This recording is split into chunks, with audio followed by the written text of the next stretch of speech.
See, I'ma do this right, never ever could I do this if force. While increasing the funds, we're still checking the scores. Whether it's high goals galore or we're coming up short, still the passion is up in arms, loud as hell to the core. Analysis along with stats, now Jerry runs through that. While G's keeping it G, we play a race with facts. No cap, we keep it thorough, keep it true for every borough. Tuning into the pieces of true clean. See, you're tuning into the pitch. Talking ballers, goal stats or kits that keep it fly for every player, ball and slick. See, you're tuning into the pitch. Talking all the fundamentals of the sport we love. Perfect show, feeling flow. See, you're tuning into the pitch. See, you're tuning into the pitch. We welcome you to the pitch.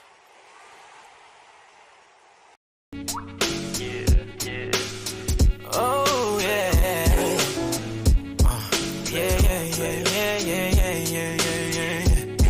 Oh, you're so fine. I really wanna make you mine. Sit back and let's unwind. And we can take a bottle of some wine. Ooh. So are you down to rock with me? Cause girl, you fly just like my G. And I need to know. Are you really down for anything? Are you really down for anything? Are you really down for anything? Are you really down for anything? Are you really down for anything? Are you really down for anything? Are you really down for anything? Are you really down for anything? Left side, come on. Right side, come on. Bounce. Left side, all sides.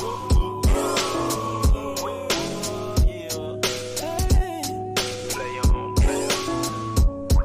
Play on.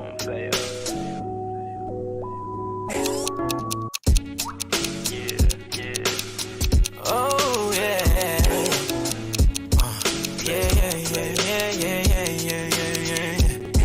Oh, you're so fine. It does kill it. You made the decision to play Thiago. Klopp doesn't change the system since Luvac left. You don't want to change from the 4-3-3.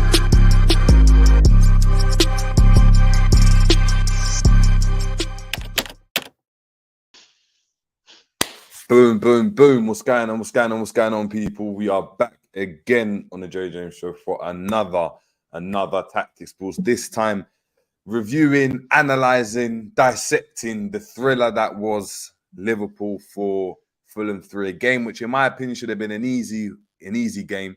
A Fulham team that are struggling to score goals, losing their main man up front and not replacing him adequately.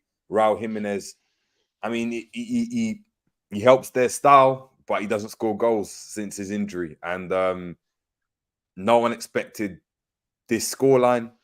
In the 90th minute, very few expected this result. But look, we're here. We're here with you guys.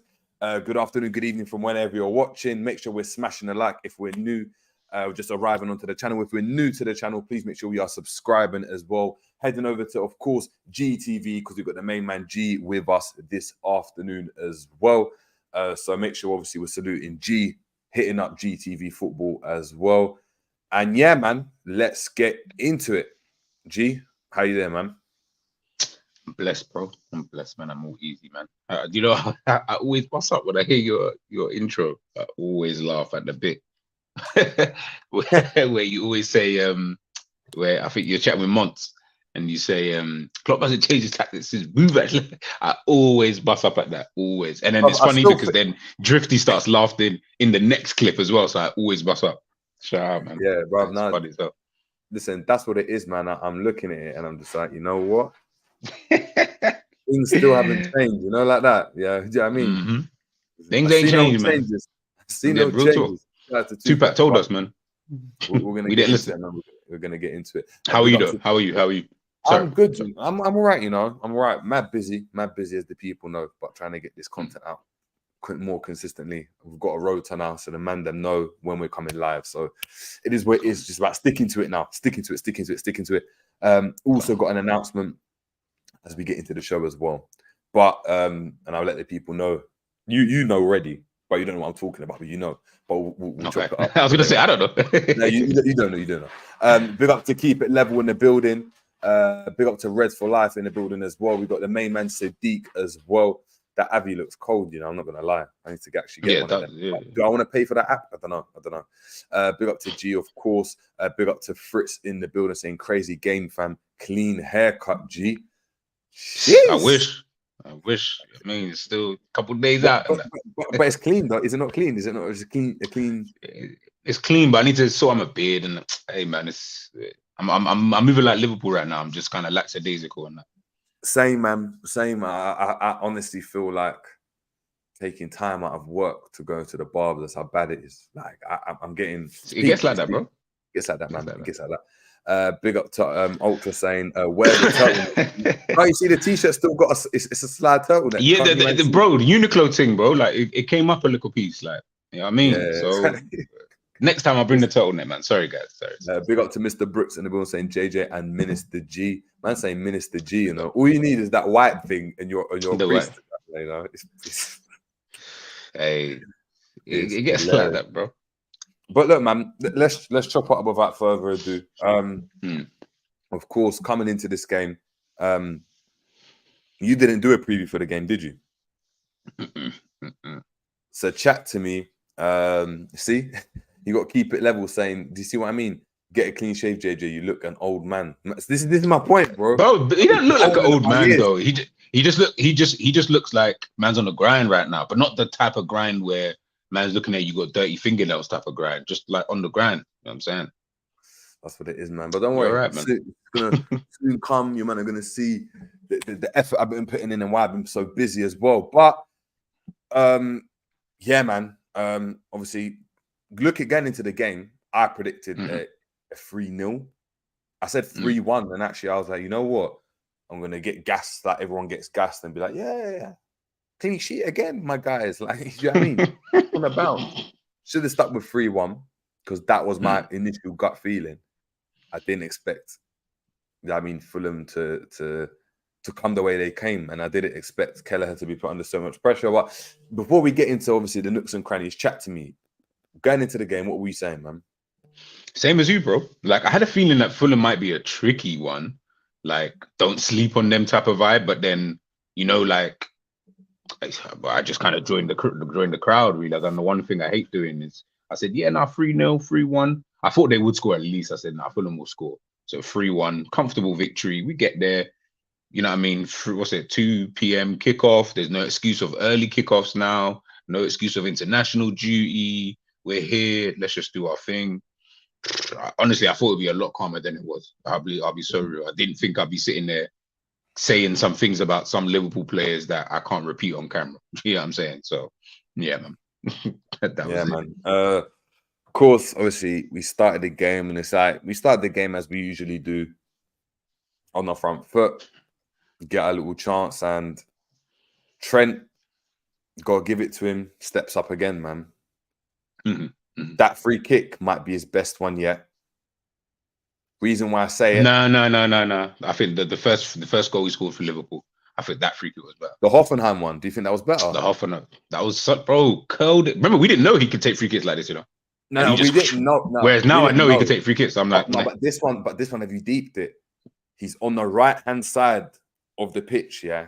So he's not wrapping it around the wall that way, like, you know, into the side where the keeper's saying, I'm giving you space. He's wrapped it keeper's side and he's taken one step. Deep it again. Yeah, no. It was a one-step free kick. It was a good finish, bro. It was a good finish. And to be fair, I feel a bit sorry for him because they've taken the goal away from him. And for me, that's a... Yeah, I didn't really like it. It's a bit mad. Like, what else do you want him to do? Like, you don't know where the ball's going to bounce after the crossbar. How can you assume that that's going to come back out?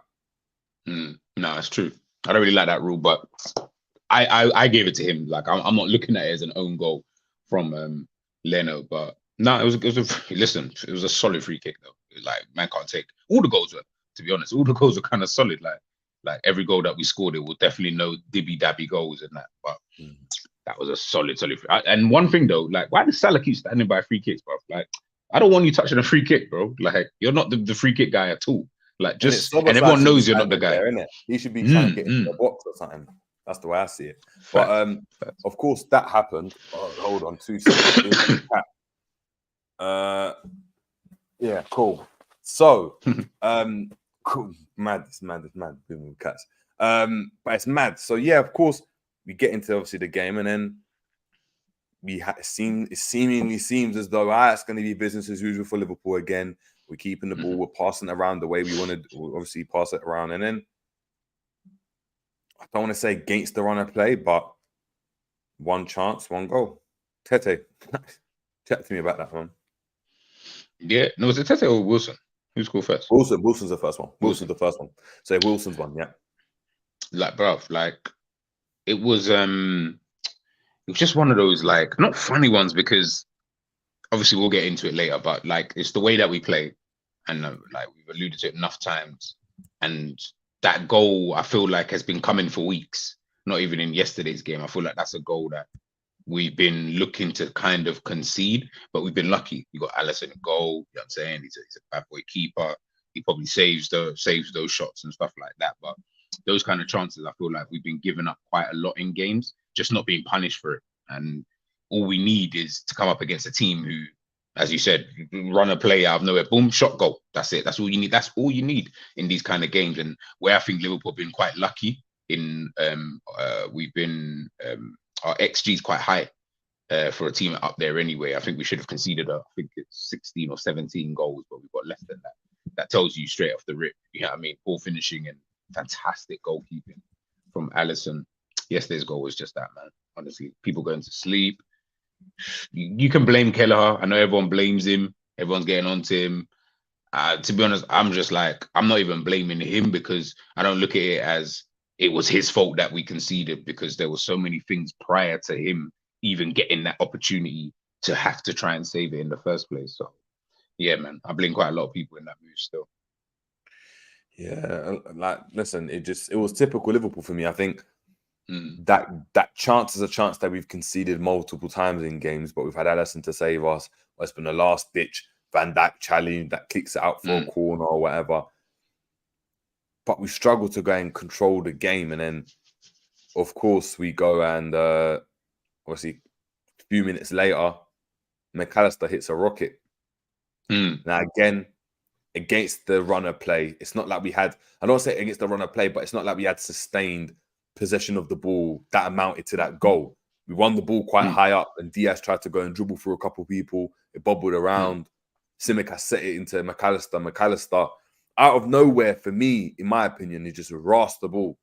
And I don't think he will ever rasp the ball as good as that. I don't think he will ever rasp a ball as good as that. Now, I've been critical of McAllister. I'll get on to McAllister later on. I don't think he had the best of games. He had a decent game up until the goal, but I think after the goal was poor. But that was a ridiculous goal, man.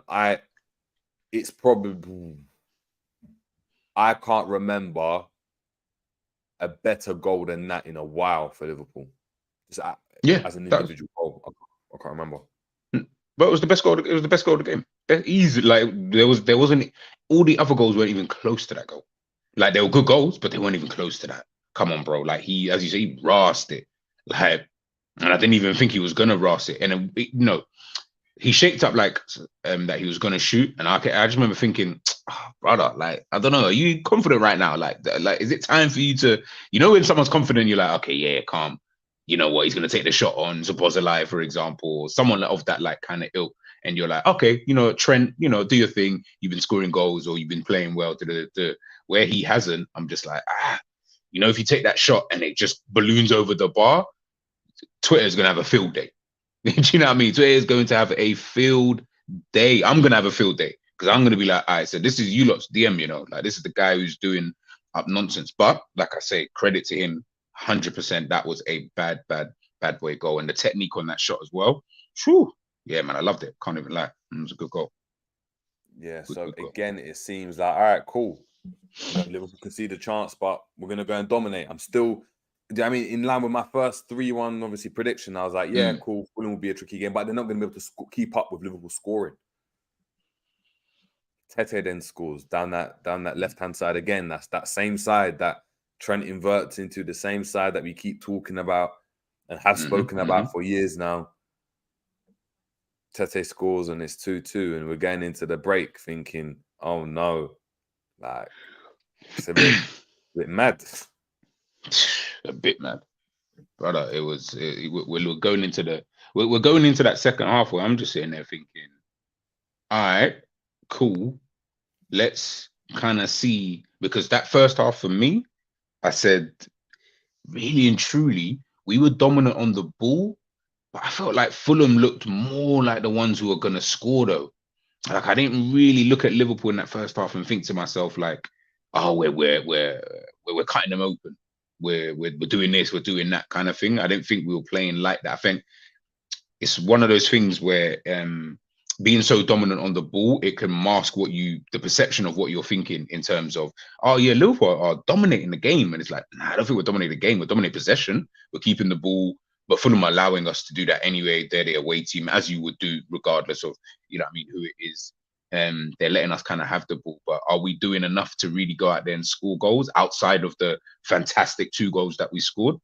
Nah, man, defensively, I just felt, as always, man, like I'm not confident in Liverpool defensively, even though we don't even concede like that. I'm still, that which tells its own story. I'm not confident in our defensive setup. So when I see us in games like this, where unfortunately they're getting one chance and scoring, that's where I'm a bit like, yeah, we don't need that, because we'll give you bare chances in the game anyway. So if you're on today, you're on, you know, some R9 type of shooting and you're always scoring with the chances you're getting, that's a problem for Liverpool. Major problem. So yeah, man, that's just kind of how I looked at that first half anyway. Yeah, it's mad. And then we go into the second half, and again, it just becomes a bit of an end-to-end game, man. A bit of an end-to-end game.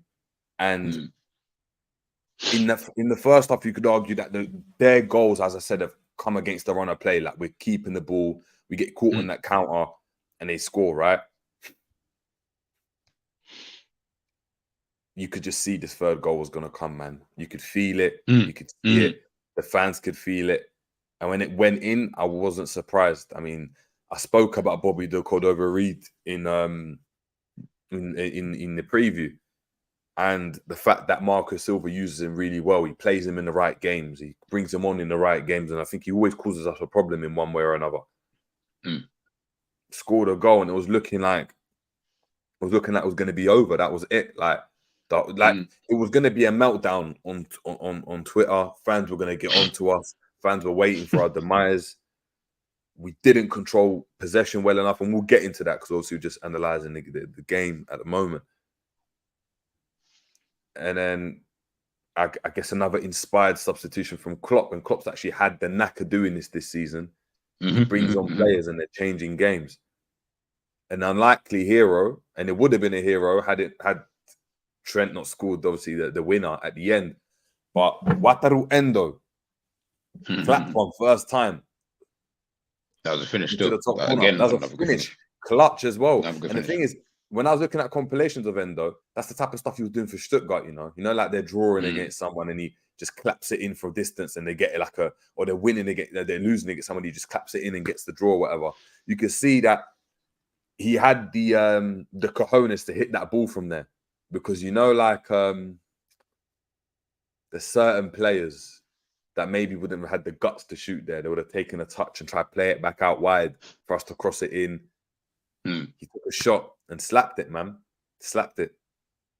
No, I still can't forget the day we live and we ended up signing Endo, and we're like, bro, who the fuck is Endo? But finish, bad boy. People saying he needs to start games and that. We'll get into that, I guess. But hey, he's been all right recently. You know what I mean? Like, he ain't really done too bad. He's got bits in his game where I don't really like as a whole, but in general, I feel like he's okay. I feel like he's a decent option to have off the bench, and if he can pull those kind of things out of his locker, then why not? Do you get what I'm saying? We're talking about, we need a DM. Well, we got a DM. You know what I'm saying? And he's kind of the DM that everybody wants, which is everyone wants this unicorn guy who can break up play, but he's also good at passing forward. That's something that I didn't think he was going to be good at. He seems to be able to be comfortable looking forward as opposed to bringing the ball back all the time, passing to the centre backs and all of that. I don't feel like he likes doing that. He gets the ball, he's always on the turn. He's always trying to keep it moving forward. So yeah, man, big him up again. Again, all the goals, man. I have to big up everyone for scoring the goals, because those goals are hard. They were super hard. Pause. Why for that, man? Why for that? Say it. But yeah, man, obviously, and then just to obviously end on that note, we think, all right, we've got that draw, that points in the bag. Disappointing considering, do you know what I mean, we're potentially or supposedly in this title race, which we're technically in, but I want to kind of chat about that as well at the latter end of the show. But we get into it, and Trent clutch. Again. Now you see that finish, I rate it. The reason why I rate it, because he's touched the ball inside and he's taken he's like delayed the shot. He could have hit it quickly, but he's delayed the shot to make it like he's gonna wrap it and just near post, just finish. And like that's an accurate finish. Do you know what I mean? He hasn't just like I go back to like Declan Rice's goal. Who was this at the Emirates against who did they play, man? I don't think it's like West Ham or someone. And he took a touch and just like licked the ball and it just deflected off someone and he scored. I forget like, yeah. You remember they won the game. Like this was an excellent finish. No, it was. And it came at a moment where who scored? Trent, Endo, McAllister, Trent. None of our strikers obviously scored. I was just trying to remember again. None of our strikers scored. So remember, we're always talking about we need goals from other positions. We need goals from other players. Do you get what I'm trying to? Because we've been relying on Mane, Salah, Firmino, like no one else really scoring. So to see Trent scoring, considering in terms of stats wise, or shall we say, goals and assists wise, Trent's been trash this season, absolutely trash. You know what I mean? In terms of his numbers in that kind of sense. Obviously, we're used to him getting bare assists, yeah, I mean, or popping up with the odd goal. And yeah, in the last couple of games, 3 games actually, he's either scored or assisted in the last 3 games. Yeah, I mean, two yesterday or 2 the other day, 1 assist against Lask, and then the goal against Manchester City. So, you know what I mean? I think maybe he's just hitting some purple patch at the moment. Let's see if it can continue, man. Let's just see how he does, honestly, man. Let's see how he does. Yeah, exactly, man. But hold on, we got another one to add to the stage. There's obviously been wanting to join us. Up to Jamie Phillips. What's going on? Man. All good, man. All good. What up, bro? How are you, Jamie? You good? Yeah, I'm good, man. I'm good. I'm feeling Japanese today.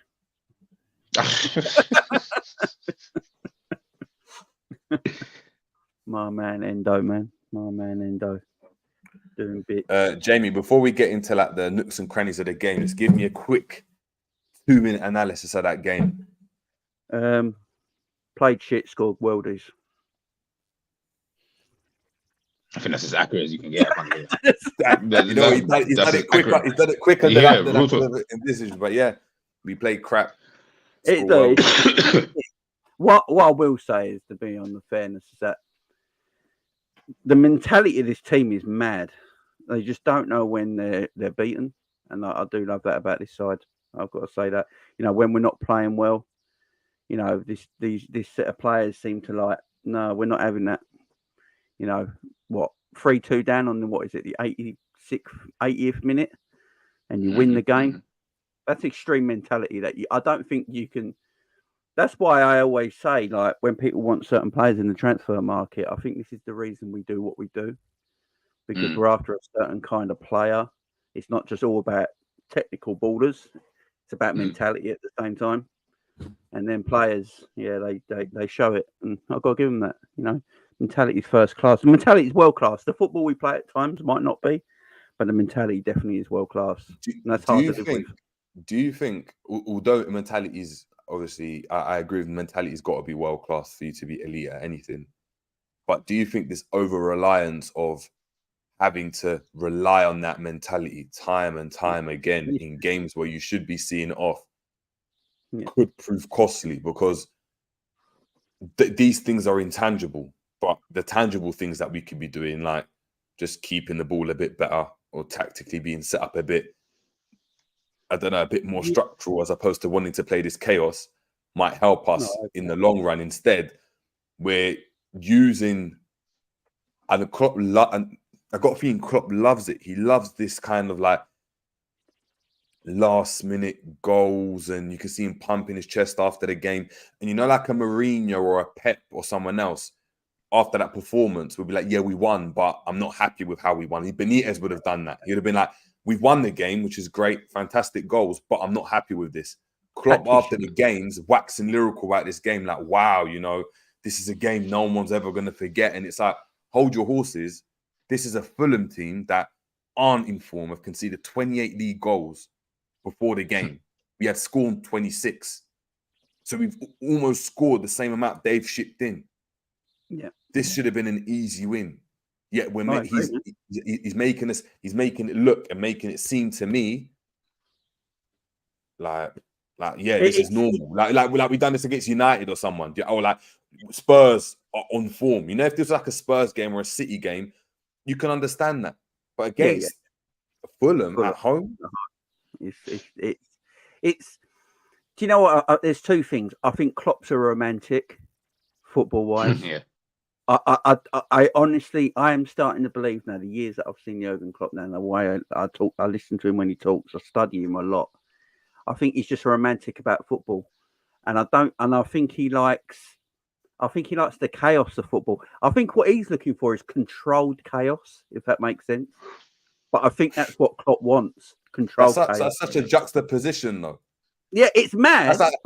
That's like me saying I'm looking for an ugly painting, like an ugly nice girl. Like she can't be ugly and nice at the same time. Like how can you have control and chaos? There's a joke there somewhere, but I ain't gonna say it. But Yeah. but no, I agree. I just feel like I think the players we got in our team. I think you could easily set up this team up where you control the games easy with the players we got. For me, this team is easily set up to play a double pivot very easily and control games from there much better. I just don't think he wants it. I don't think he wants it. I think he likes this.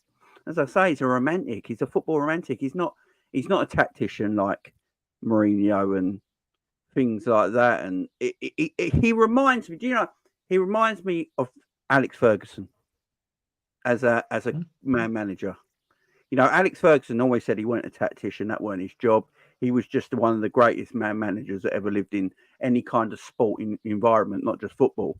Getting the best out of like individuals that shouldn't be getting to that quality. You know, you look at Man United's last Premier League winning squad under Alex Ferguson. It weren't a great squad to inherit, but because of his man management skill, he got him to that environment. I think Klopp's very similar to that.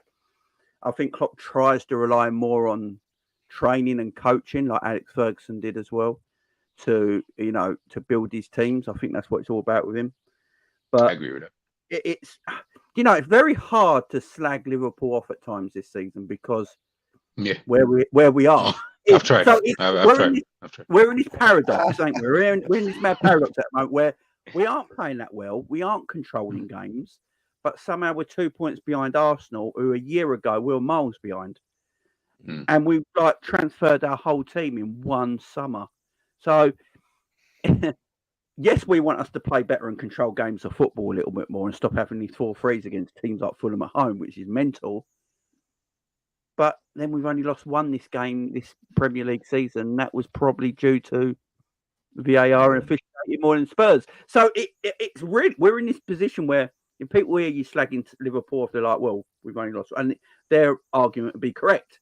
But then our argument would be correct at the same time. So we're in this position where we can enjoy the ride, probably.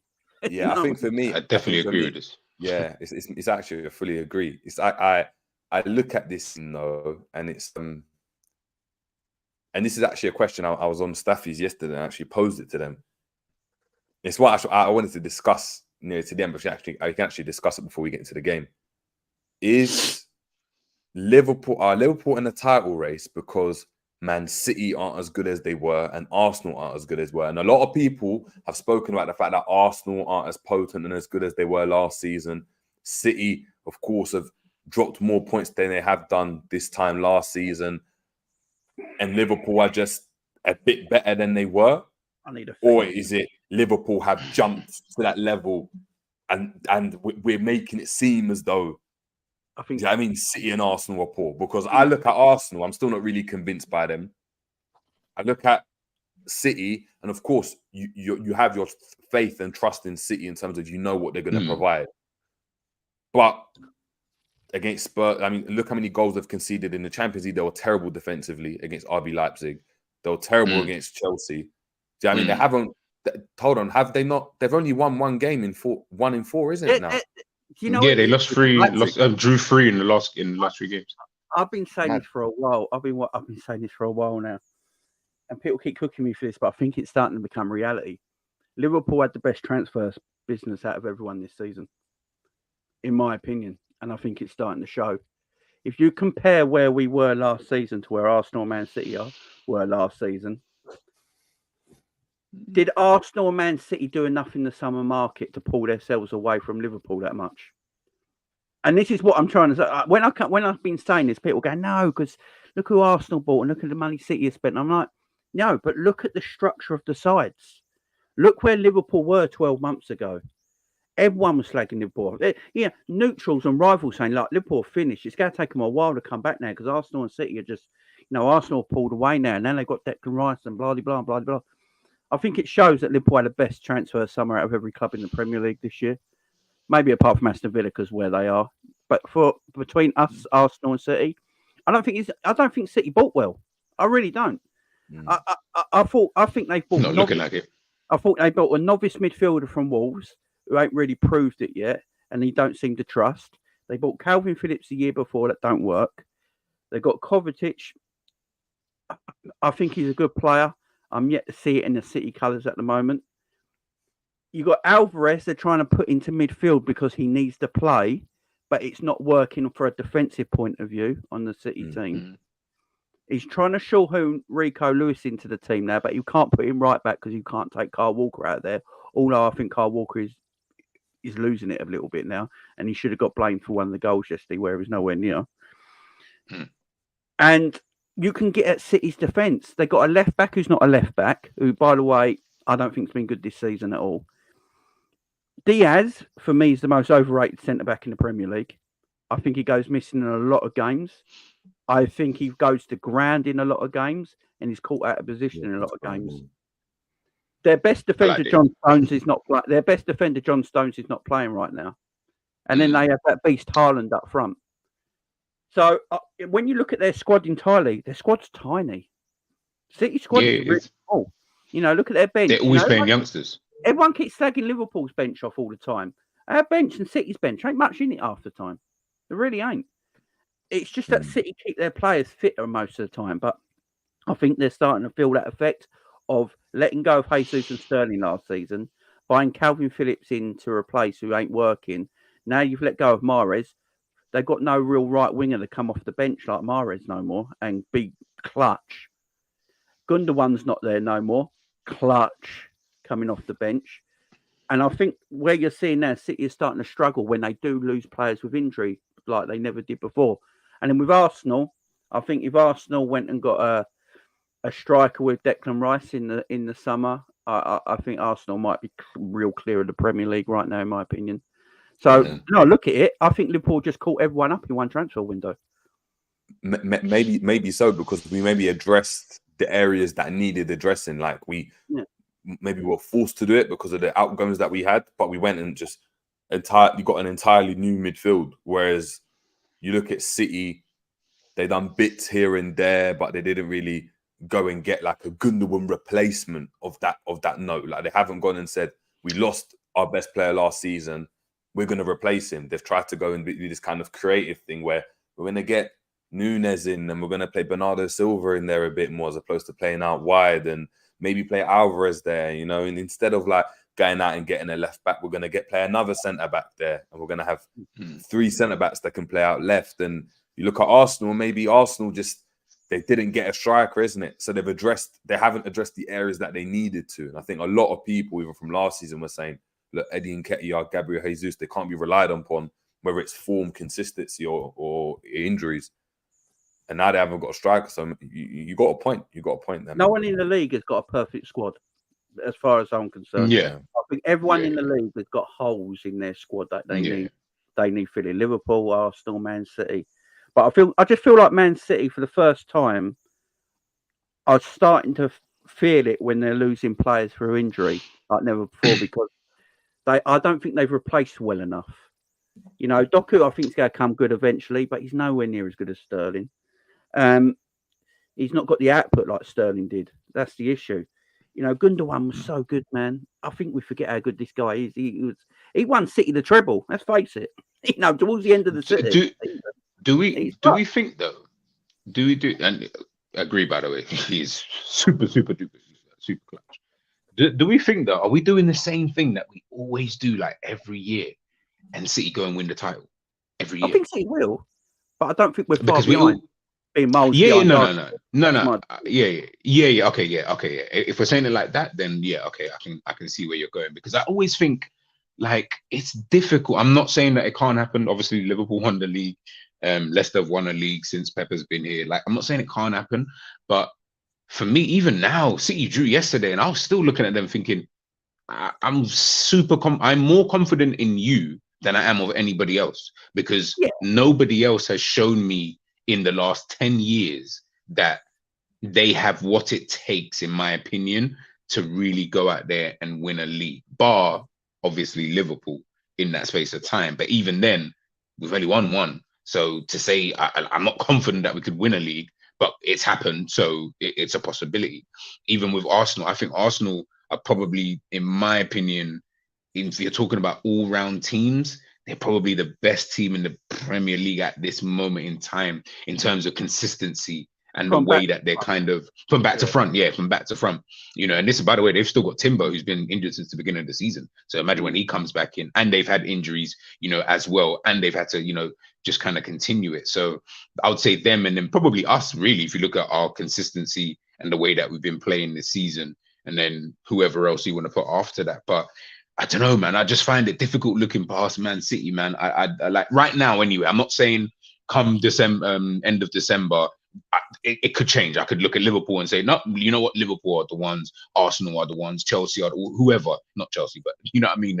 Someone else. But right now, I just, we're 14 games into a season. I don't have enough of a sample size yet to really judge anybody, to be honest. I'm just kind of just looking at everyone and thinking, Jamie said it there perfectly, like, every team's got holes. Liverpool got holes, City got holes, Arsenal got holes, Tottenham got holes. We've seen what Tottenham are like with injuries. They've had a crappy run and then got that draw yesterday.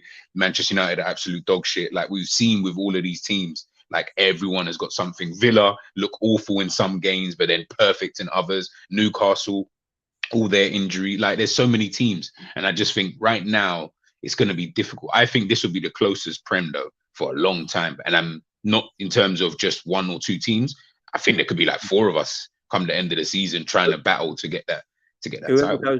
I think whoever goes on the run first wins the title.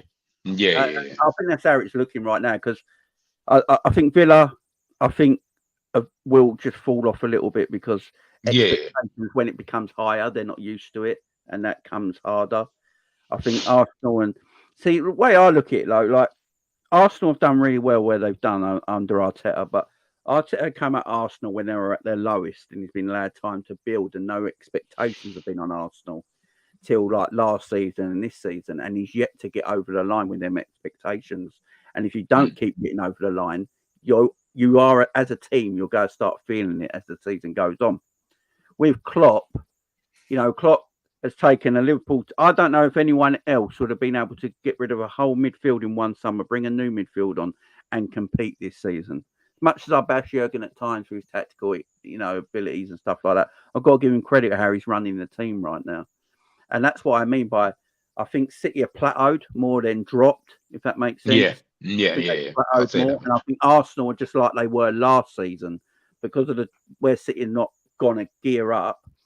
And when I look at City, I do think you can get at them now.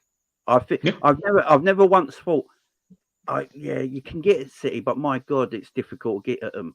I think teams are now seeing that you can, if you're brave and willing to have a go, you can get at this Man City team, because I don't think their defense looks a bit unbalanced right now. They don't seem a balance in that back line. And with Rodri, as good as Rodri is as a DM, if he hasn't got a capable midfielder sitting next to him, you can press Rodri because he gets a bit worried when you press him because he hasn't got the midfielder next to him where he can throw. Like before, Gundogan would sit next to him. He could just, right, here you go. I'm being pressed, but I'm going to give it a Gundogan.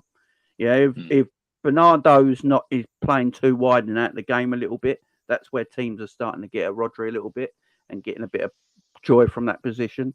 It's going to be interesting, man. I think I wouldn't be surprised if all three teams take it to the final day of the season, to be honest. I think it could be that would be fun. I think it could be that close. Be I really do. So I don't think Arsenal and Liverpool and City are going to lose that many games. That's the thing. Yeah. I think you're going to have teams like Tottenham and Newcastle and Villa that are going to take points elsewhere, like draws and like things like that could play a massive role. But for Liverpool, this Christmas period's the big one. If Liverpool can get past Arsenal and Man United before Christmas and say win both them games, then I'm going to look at it and think, shit, yeah. Listen, even I'm gonna have to turn around and be like, you know what? Clearly, we're in a title.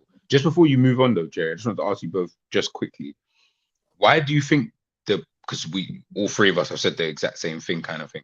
Why do you think there's like this, to us anyway, this perception of the way that we're playing, like us three anyway here, just from everything we've just said, we're almost not confident that like it's going to serve us well. And obviously I know there's people in the chat as well. I know there's some of you who think the same. I know there's other people who think completely opposite, which is fine. I'm just talking about the people like myself.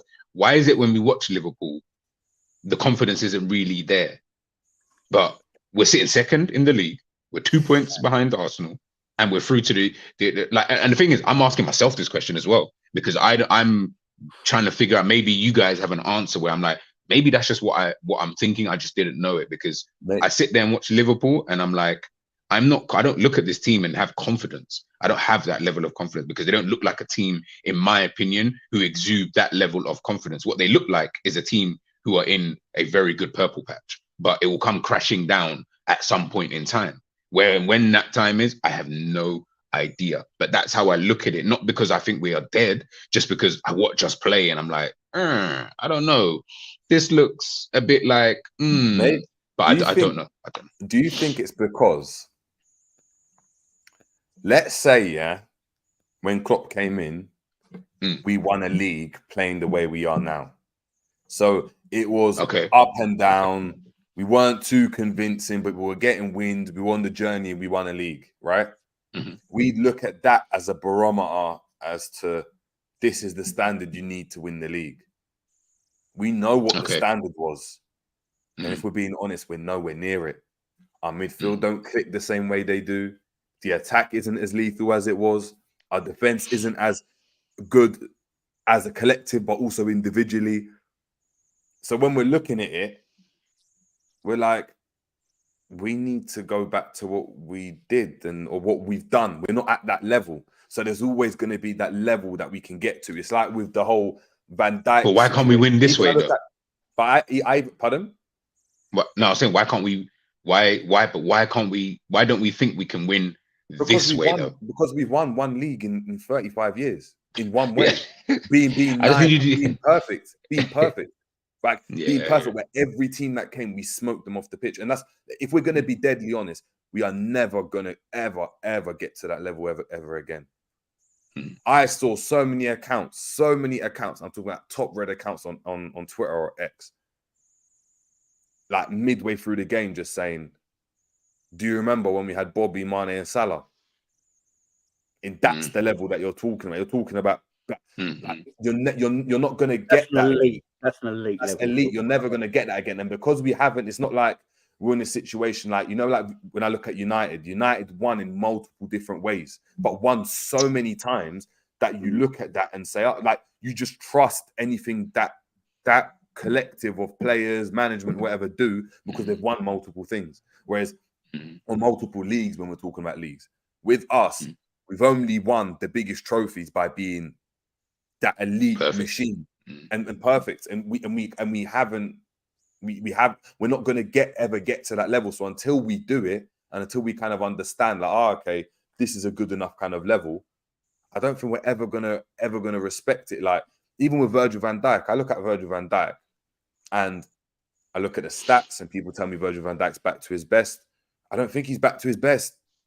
Like, his best His best was like 1v1 against Son and Musa Sissoko. His best is Messi of defenders. And he's marshaled both of them to go and miss. Yeah. Like Virgil van Dijk's best is like Mbappe's running and he just slow jockeys him, runs, and taps it and taps it through his legs and carries on playing.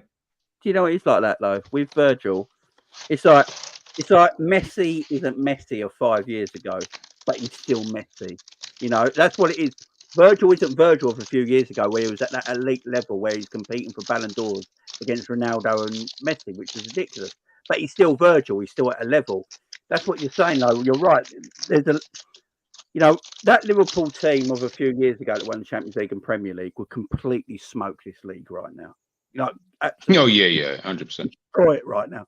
I don't think you need to be like that right now. That's the thing. I think you can be like this and win the Premier League because I don't think because the league is a little stronger now from top 10 teams are a little stronger.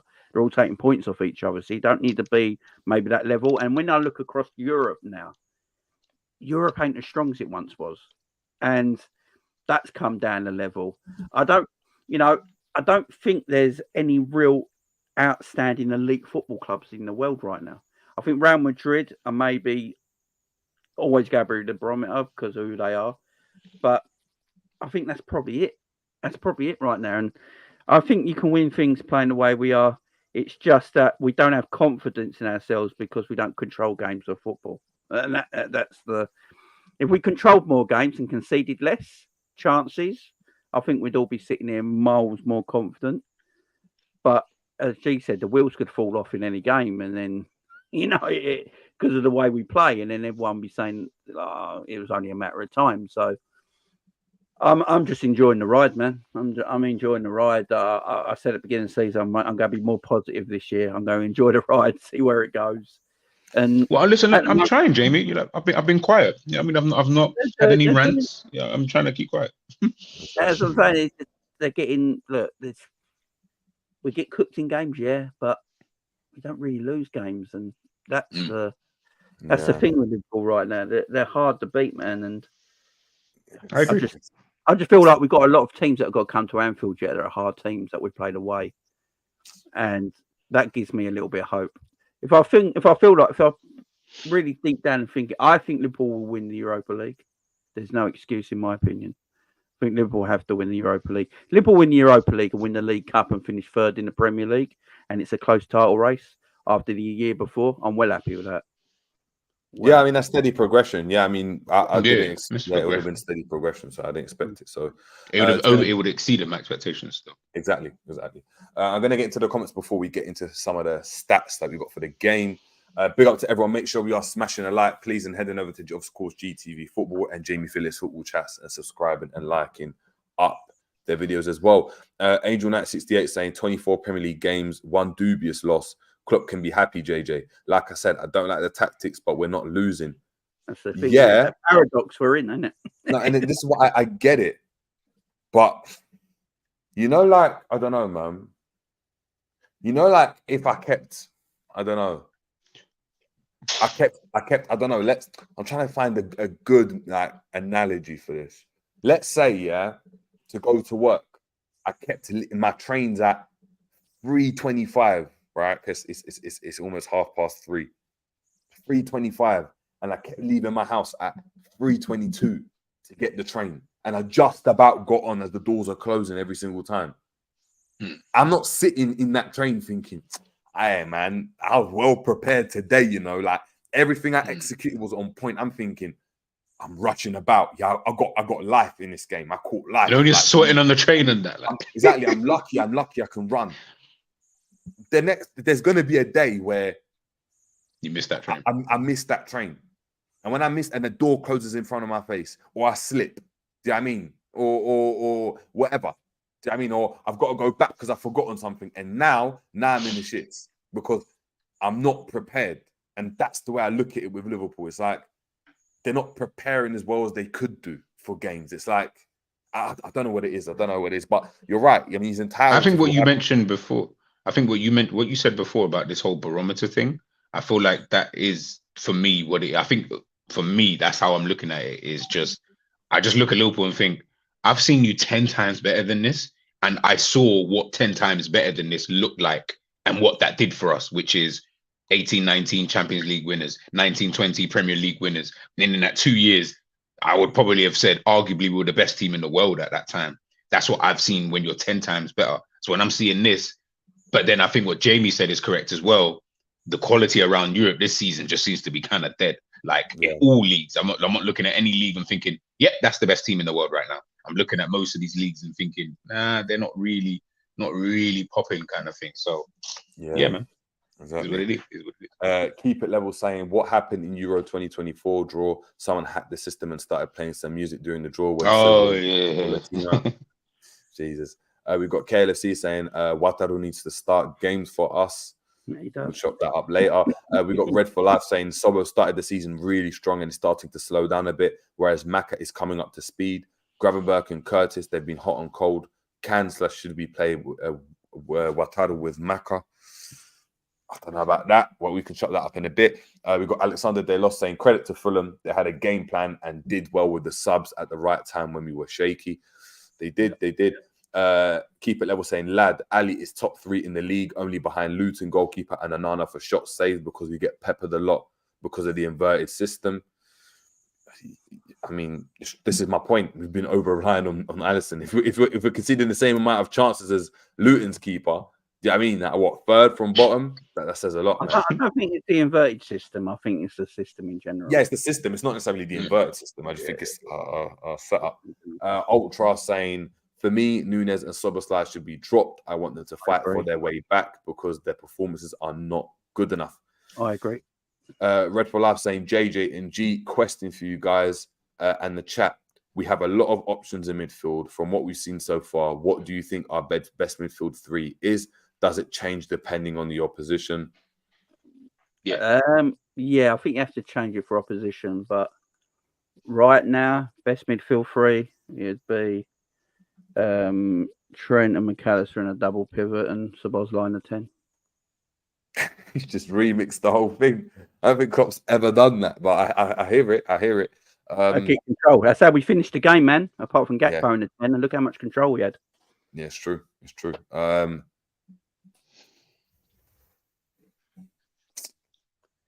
I don't think Liverpool have a best midfield 3. I don't think they do. This is what I was going to say. I will say one thing. You can't play Szoboszlai and Gravenberch together, in my opinion. It has to be one or the other. They're both exactly the same player. They want to do exactly the same thing, and both can't defend.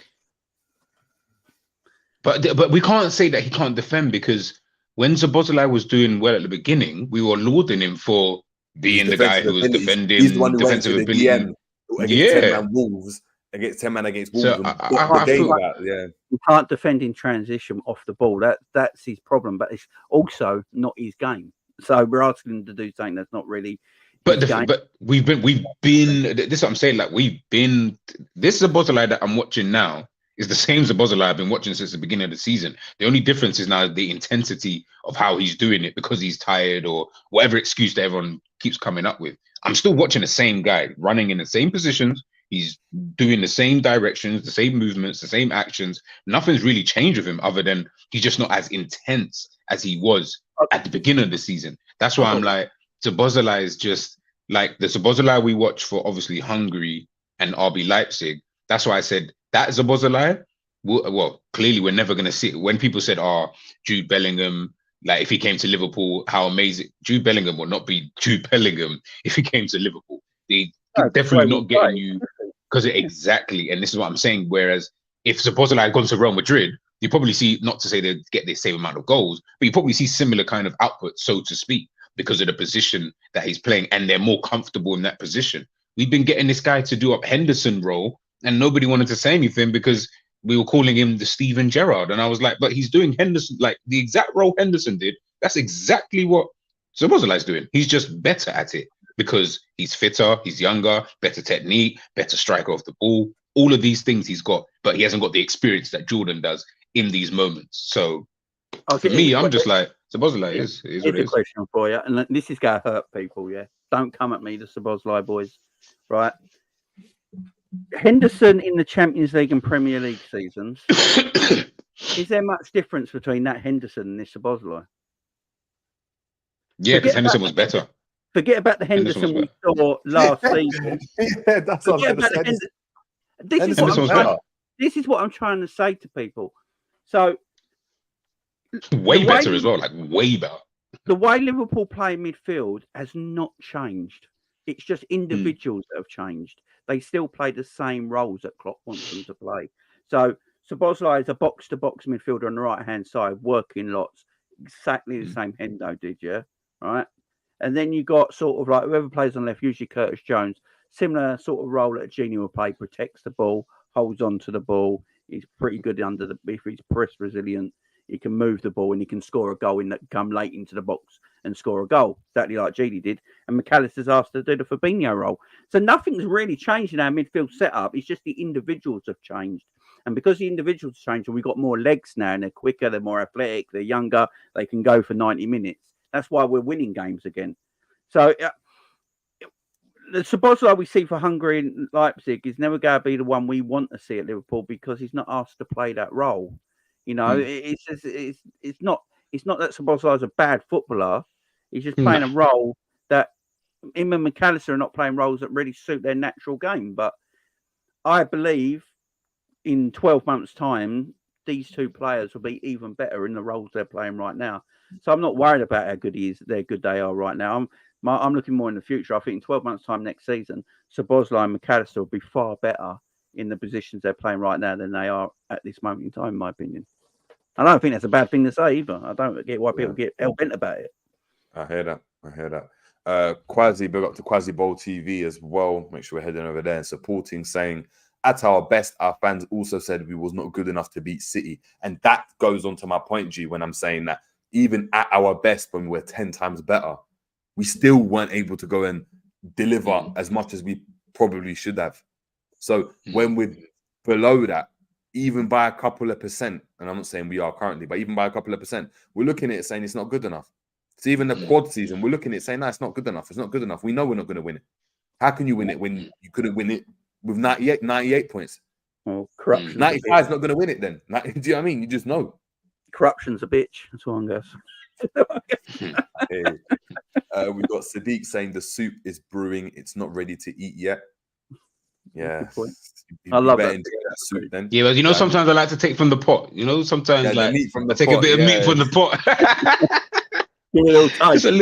Just a little taste. Like I just need to. Yeah, man. Like while it's cooking, you know what I'm saying. Angel 68 saying out of possession we are suspect, and we have new young players who are inexperienced. So I'm not confident. I don't trust these players yet. That's what it is as well. Yeah. When you had, I'm telling you, until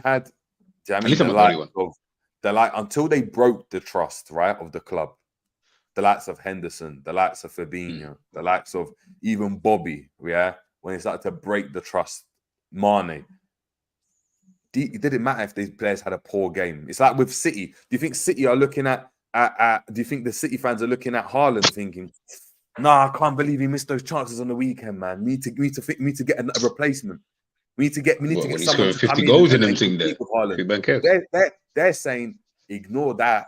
We trust this team. It was just a poor game. And we would do that before. Like, let's just be honest. We would do that before. There'll be plenty of games where we win a game 1-0, or we've had a poor performance, or we've drawn. Or do you know what I mean, in the seasons where we almost won the league, we went and like, do you know what I mean, lost to Burnley or lost to this team.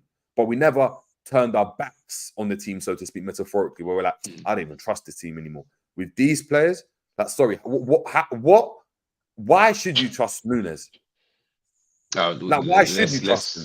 But why should why should I trust McAllister? What's McAllister done for Liverpool for me to trust him? What's he even done as an individual for me to trust him? Like, this is my point. We're talking about players that we haven't got a rapport with. Do you know what I mean? And we're leaving. We're moving away from players that we had a rapport with and that we trusted because they've won and delivered. And bear in mind, we're a team now and we're a fan base that have won. It would have been completely different had we been in Tottenham's boots. If you haven't won at all, it doesn't matter what player you bring in, because whether they come in or they're bad or good, we don't win anyway. But when these group of players win something, of course you're going to trust them more than some randomer that's come in and never won anything in their career.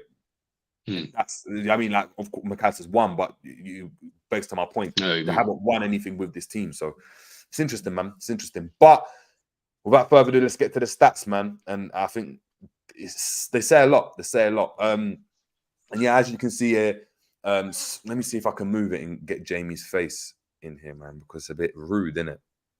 Oh my. You can move. There we go. I don't mind covering my face. So yeah, we ain't trying as you can see here, people, on the left-hand side, we've obviously got Liverpool stats, and on the right-hand side are Fulham. So obviously we dominated their shots 26-9. We had 12 on target. They had 5 on target. Again, this is for the 14th game running where a team have been more clinical with their shots on target, let alone the goals that they were able to score. So 9-5 is a better ratio than 26-12. We created 4 big chances out of that, and obviously Fulham created 2 big chances. Completed passes, obviously dominated them. Completed passes 509 to 284.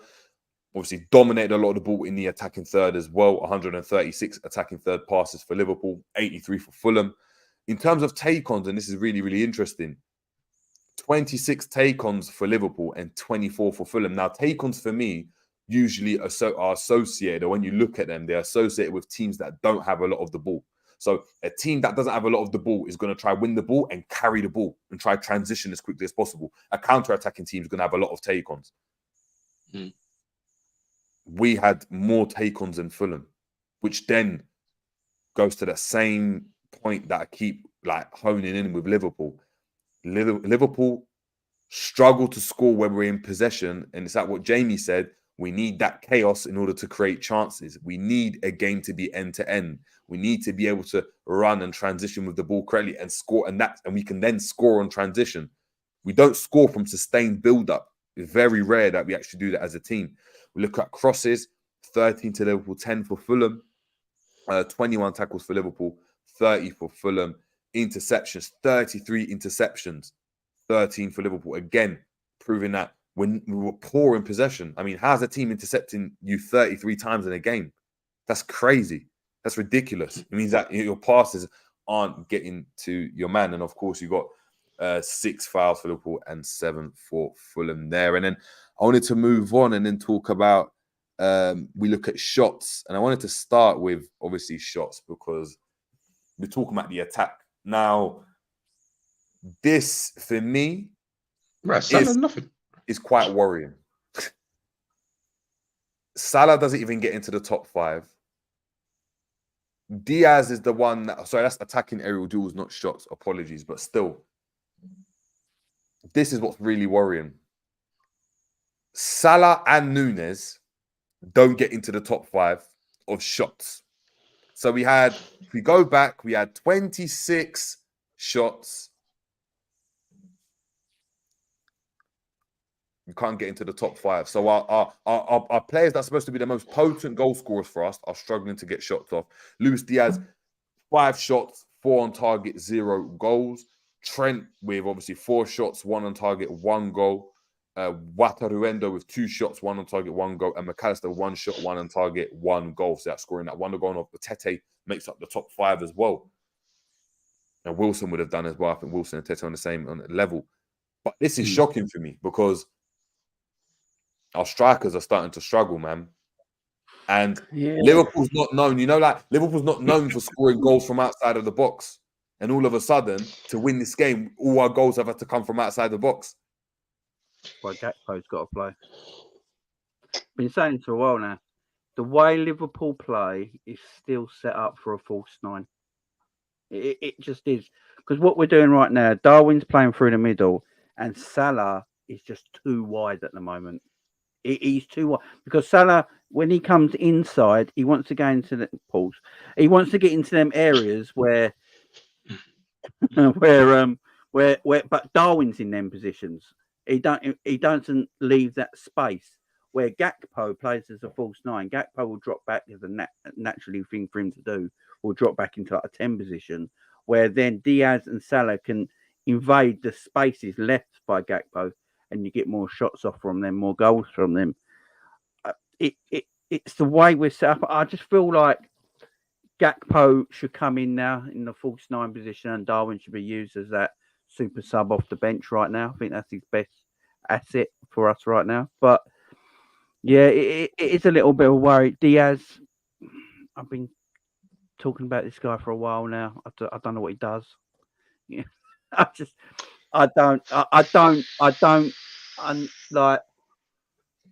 I think Diaz is best when he actually in the middle than he is at left wing. I've been saying this for a while now. When Diaz takes up, when Diaz takes central areas of the pitch up in the attacking third, he comes alive. He looks like a different player. You know, he goes in the box for headers. He gets outside the area looking for shots. He tries to play 1-2 off the player. Out on the left side, he disappears, man. He disappears. I don't. It's a weird one, but yeah, I think the whole setup at the moment with Darwin through the middle. I think you play Gakpo false 9. He drops into a deep position, evades that space where the wingers then can invert and come in because we don't.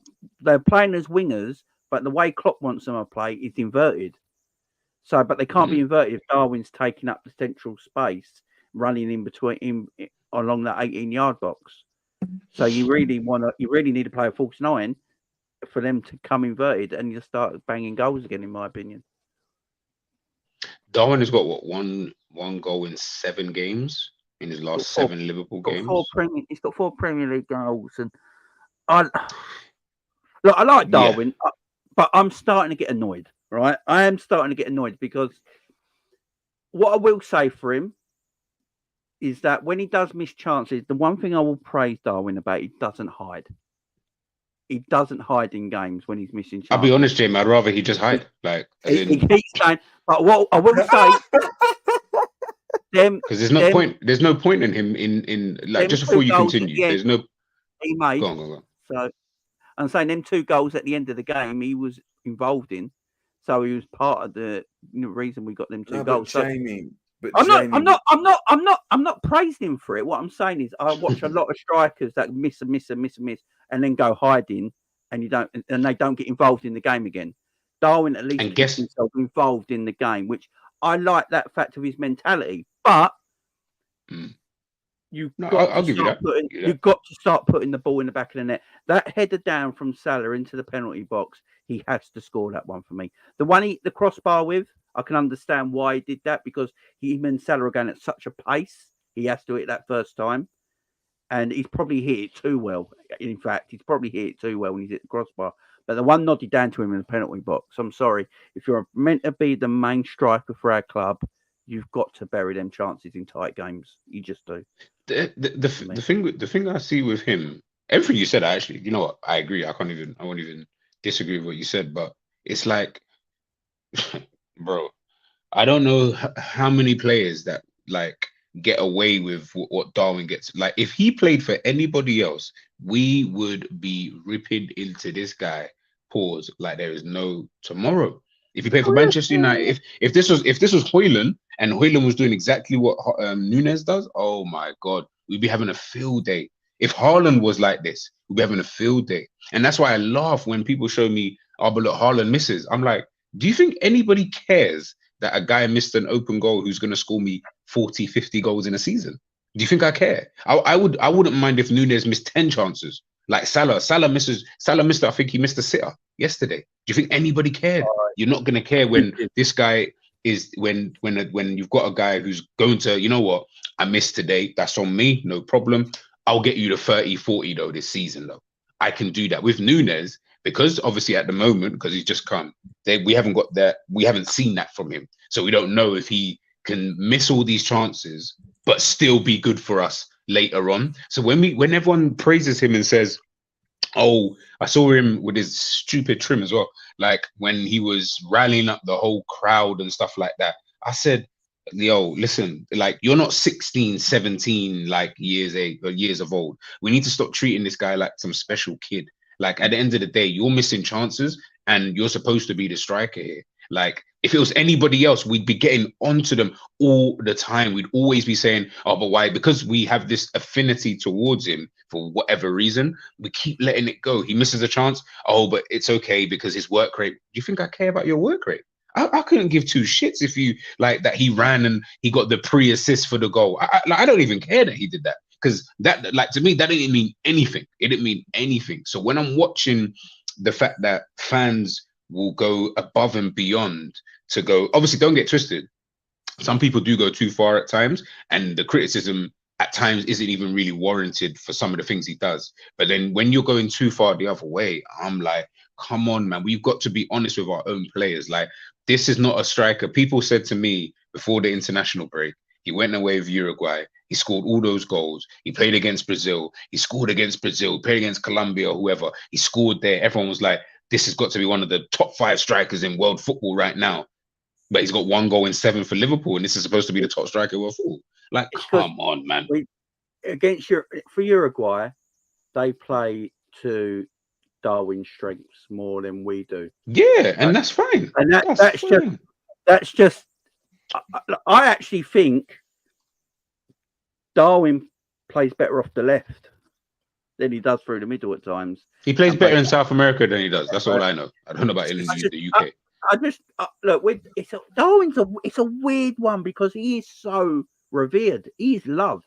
That the crowd in that stadium love him. The people online love him. He's got an affection with this club, with the fans. And this weekend, if I go to the game, there's not going to be no love. You know, it is. I know you're saying about work rate, but it is because of his work rate. That's why. But Jamie, we're applauding a guy for doing a basic minimum. Like, your work rate, like, I just expect a 16-year-old coming from the academy to give me that. Like, I don't care about all of that. That should just be any player that like to be working hard. That's The second thing about this whole situation with Nunes is he's playing for a Uruguay team that isn't really respected like that. So there's space in behind. When there's space, pace hurts you. Like Bon Lahore, people were rating him at Aston Villa because they had pace. When you come and play for England where there wasn't that space, you struggle to score goals. Liverpool are a team that a lot of the time don't have goals. Nunes always scores his goals in transition. Why was Nunes so effective against Newcastle? Space in behind. Because they were trying to go for the win. That's the best way to use him off the bench. He'll score goals off the bench. For me, that's. I'm good with him off the bench. I don't mind him. I reckon Darwin. He's not gonna be on the bench because we spent 80 million on him. But hey, I just feel like it's weird with Darwin. I feel Darwin can score 20 goals for Liverpool off the bench more than he does if he starts. And that's the weird thing. I hear that. He can you bring him on 30 minutes after with tired legs, with his athleticism and he's running in behind. He will get chances. He'll probably score off the bench more than he does starting. He's a player. Darwin can't score when he has to think about it. He just can't. He has to do it without thinking. And that's why I always feel like he's best when he comes off the wide areas than he does. Jamie, this is my point though. When you're a striker, for me, for the top teams, you have to be able to think. When you go and hear the way Henry or even flipping Defoe speak about football, they speak about, I'm making my run this way. I'm shifting the ball that way. And I'm always thinking, okay, I'm going to put it through the player's legs because it's going to go the other way. You have to be able to go and think. That separates the top strikers from the ones that are just bagging goals in non-league, that are just brutes and specimens. That's the problem. And when people keep telling me, and I'm not digging you out, but great example, saying they're waking Phoenix saying, look, I'm convinced Nunes will be amazing for us when our coaching is making sure we play better together and start creating real chances. You have to look at it from both sides. He's got the biggest XG in the league. He's missed the most chances. So the chances are there for him, but he's not finishing them. And Fowler, people are getting onto Fowler now. Like, Fowler doesn't know what he's talking about when he's saying the guy's let's be honest. Fowler was called God, yeah. So you're talking about strikers that know, like, that think about what they're doing, right? That think about the types of finishes that they're going to go and do, right? You've got to take on board what they're saying. His critique of Nunes was the player's 24, going to be 25. 25. No, 25. Not 15. And Fowler was a better 25. finisher at 16. Do you know what I But mean? it's Fowler was a better finisher at 16. but That's why.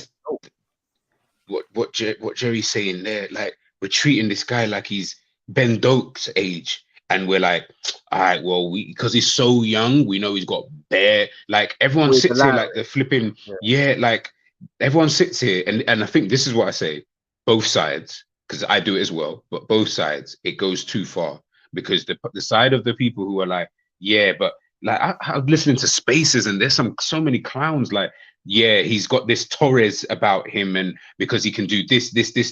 I promise you, Torres at 24 was not like this. I can promise you, watching Torres when he was at Atletico Madrid, captaining the side from a young age, he was not like this. And so when he moved to Liverpool, he was definitely even more so not like this. But cool, we can say that he's got similarities. When we're looking at someone like Darwin Núñez, and you're missing this amount of chances, remember, bro, you're not missing chances where I'm like, oh, I don't know, like, okay, you see that first shot that Jamie mentioned when he hit the bar? If you're missing shots like those more time, I probably wouldn't get onto you as much, because I'll be like, that's kind of tricky. A good striker would score, but I don't class you in that kind of realm. So fair enough for you, that's going to be a difficult chance, not a problem. Maybe a top striker like the Kanes, the Lewandowskis, and all these kind of guys, Haalands, they'll probably score those chances more often than not. But you're not in that realm yet, and that's fine. We're not trying to put you in that realm. We're at least just saying, bro, can you at least be in the Ollie Watkins realm? Like, can you be in the Ivan Toney realm? Because at the moment, you're moving in the realm of, like, I don't even know who Burnley strikers are, but you're moving in a realm where you're almost like you're tivering between 1 minute you look like you could be the best striker in the world because of everything that you're bringing to the table and the chaos and this, that, and the third. And then the next week, the drop-off is so big. Like, this level of consistency, like at the moment, at 24 years of age, I'm not saying he won't get better. I believe he would get better. But this thing that fans seem to think that at 24 years of age, like, how old are you expecting to see this guy? Like, I don't know many strikers. Maybe Kane, maybe that off the top of my head I can think of, where they weren't really all that before. And then when they got to like 24, 25, we just saw like a madness, and you didn't really see it coming. I didn't think Kane was going to be the Kane that we see today. I didn't know that he was going to be this good. So maybe him, but everyone else I can think of, you could always see that, nah, they've got it in their locker. Like, they'll get it. And for me, at the moment, he doesn't have it in his locker, but that's fine. I just need fans to stop telling everybody, oh, like, Núñez misses chances, but his overall play, his work rate, he runs around a lot, he does this, he does that. He's not 16 years of age. Stop treating him like the special kid that you don't want to tell people about. Like, let's just treat him like the adult he is and the player that he is. He's at Liverpool Football Club. Let's treat him as such. You've been poor as a finisher. Like, you are like, Origi is a better finisher than him. I trust Origi more in more situations. Do you know what's crazy though, G? Harry Kane at 21, do you know how many goals he got in the league? Go on, let's see. I don't know. Let's see. I'm probably talking about my arse, but yeah, go on. He got 21 in 34. At 22, okay. It's 21 going 22. 22 going 23, he got 25. 23 going 24, he got 29. 24, okay, 25, so he got 30. Like, we're talking about a striker. Okay, cool. Okay, cool. Just before you continue that, then that's even more matter. My apologies then for stating that. So when I saw Harry Kane, when he first played for, like, started coming into the Tottenham team, and he went out on loan or whatever, that Harry Kane, I don't know what age that is, if you can check that, however old he was then, I did not think he would turn into that guy that you're just naming now. But look at the age that... 22. At 22, okay, cool. So he was at Leicester. I know he was on loan at Leicester. I remember him being that's there. Before, that was at 19, 20, yeah. So he was at 19, 18, 20. 19, 20. He was at, where was he? Leicester. No. Yeah, Leicester and Norwich before that. Leicester and Norwich. Leicester and Norwich at the age of 18, 19. We're talking about guys 24. So at 24, I do. So I'm right then in what I was thinking. I'm just saying it wrong. I'm expecting you to be good then. Like, at this age, like, I expect that 24 for you to then be good. I'm thinking Harry Kane was the same age. I got it wrong. He was younger. I thought he was like 24. That's mad. I apologize, by the way, for anyone who... You think that's the older generation of strikers now, though? Because I do look around. I watch a lot of European football now. And I've said this to Jerry before. I don't think the number 9 position is as strong as it used to be. For world-class strikers. I agree. Harry Kane, I agree. Harry Kane and Haaland are obviously in their elite own. You can argue Harry Kane for me is the best out of everyone. And you got Haaland, Harry Kane, Lewandowski's coming to the end, Suarez is coming to the end now. People talk about Osimhen, but I think he's only had one good season for me. Where everyone was raving about him. Yeah, I agree. I think Osimhen reminds me. Osimhen reminds me a bit of Darwin, because Darwin had that one great season at Benfica where he scored over 30 plus goals and got the world talking, and that's why Liverpool bought him. Osimhen got the world talking from last season when he was banging goals, and everyone's calling him the best in the world, and now he's having a dip. I just don't think it. Darwin, though, for me, it's, as you say, it's not like he isn't getting chances. This is the thing. He's getting a lot of chances. If he was just a little, I'm not asking him to be. I don't need him to be Harry Kane level. He just has to be a little bit more clinical.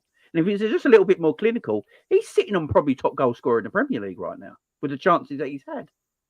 That's all I honestly think right now, if Cody Gakpo played in the number 9 position, I think he scores more Premier League goals than Darwin Núñez.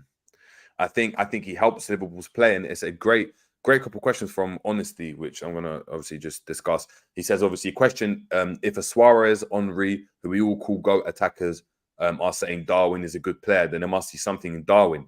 There is they see the raw. Of course, he's got the raw attributes to be like, if you made a prototype player and just said, you're over 6 foot, you're fast, you're strong, you work hard.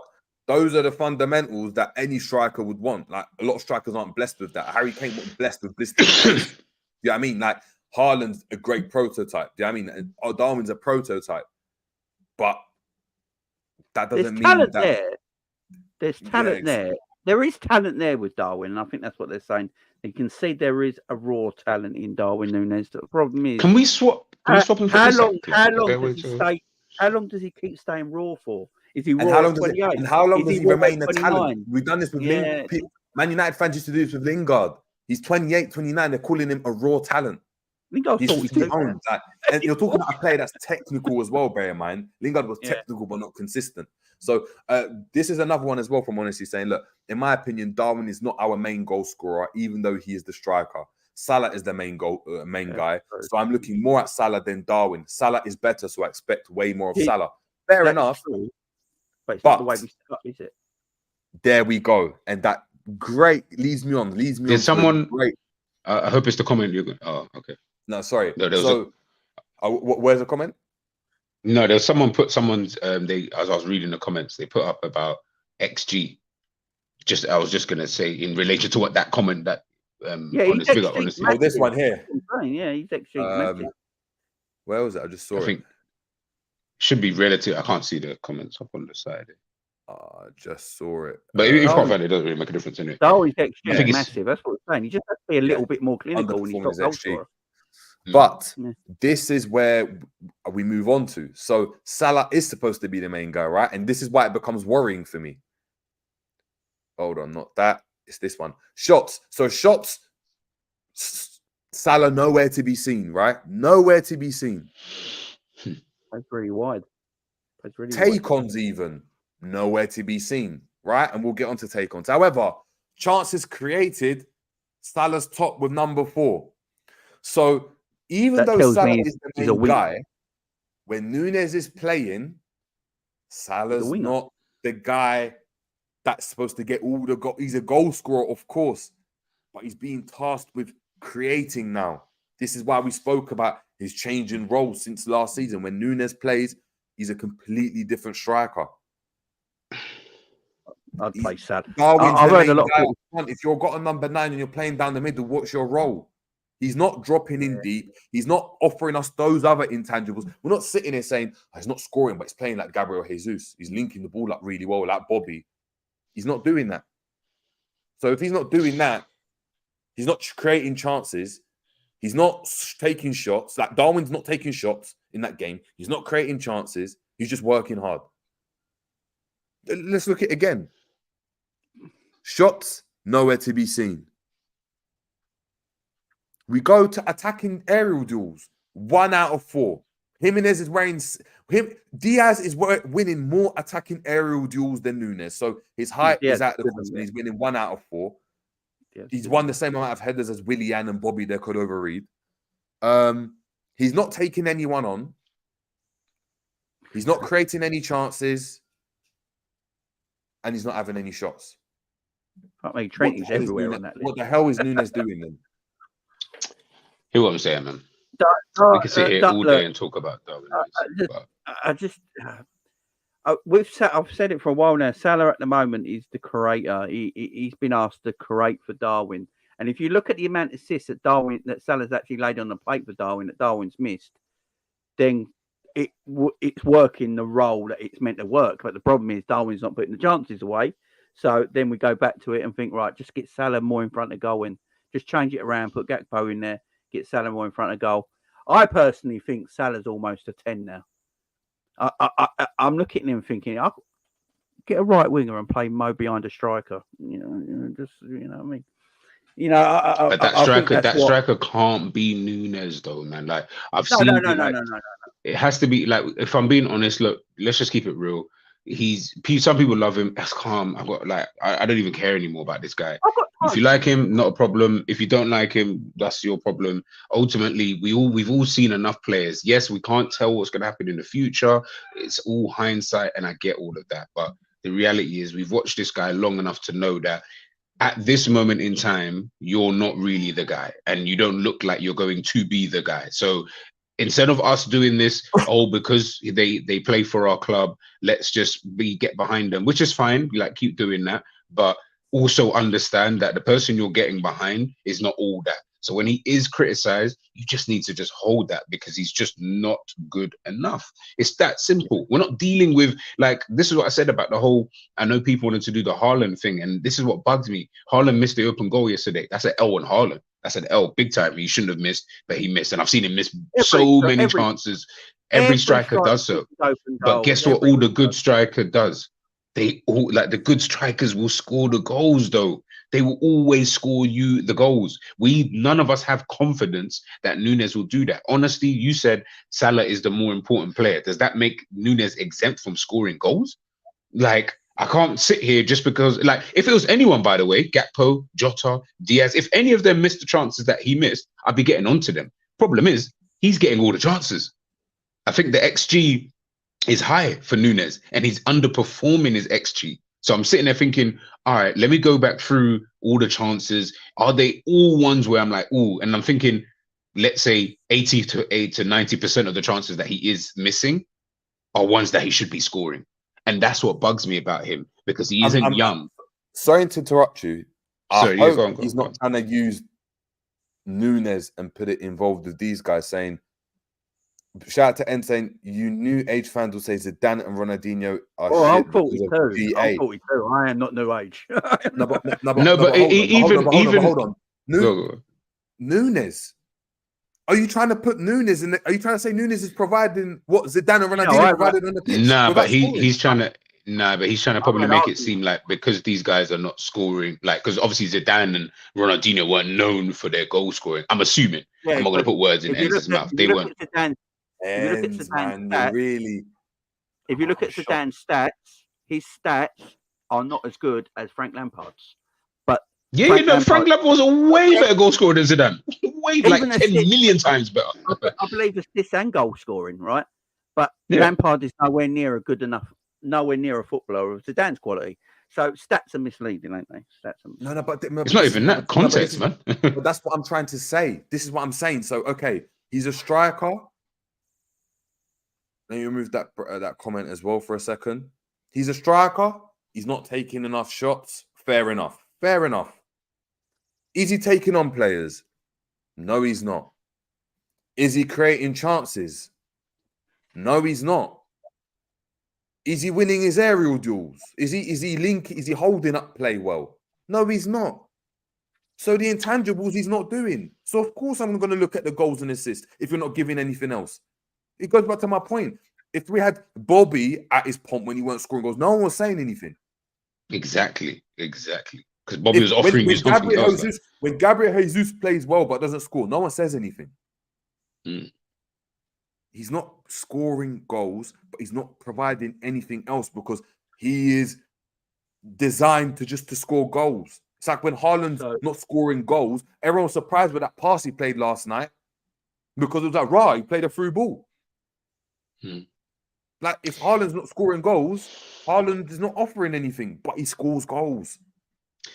Look, man, it is what it is, man. It is, like I said, like, we all know, we watched it. Well, for those who are not the new age, who watch Zidane, who watch Ronaldinho, who watch Zidane, who watch Ronaldinho and stuff like that. Like, we know, we saw the context. We watched them play. We saw how amazing they were. We've watched Nunes. He's not been amazing in any way, shape, or form. He's also not scoring, as Jerry said. So now we're sitting there thinking, I don't even know what to judge you on. The fact that he was running back, I don't give a shit about his flipping all that stuff. I've been so honest, and this ain't at UN specifically. This is to Nunes in general sense. I don't care about any of that stuff. Like, I actually don't care. Like, he can keep doing that all day long. You can keep being the guy to do that. But guess what? You got 1 goal in 7 games. So now I'm looking at you and I'm thinking, all right, well, you're not doing anything. This, like, you can be the pre-assist. Like, like I said, 1 goal in 7 games. That's 1 goal in 7 games. Like, I don't know how else to even put that. 1 goal in 7 games for Liverpool. I don't know.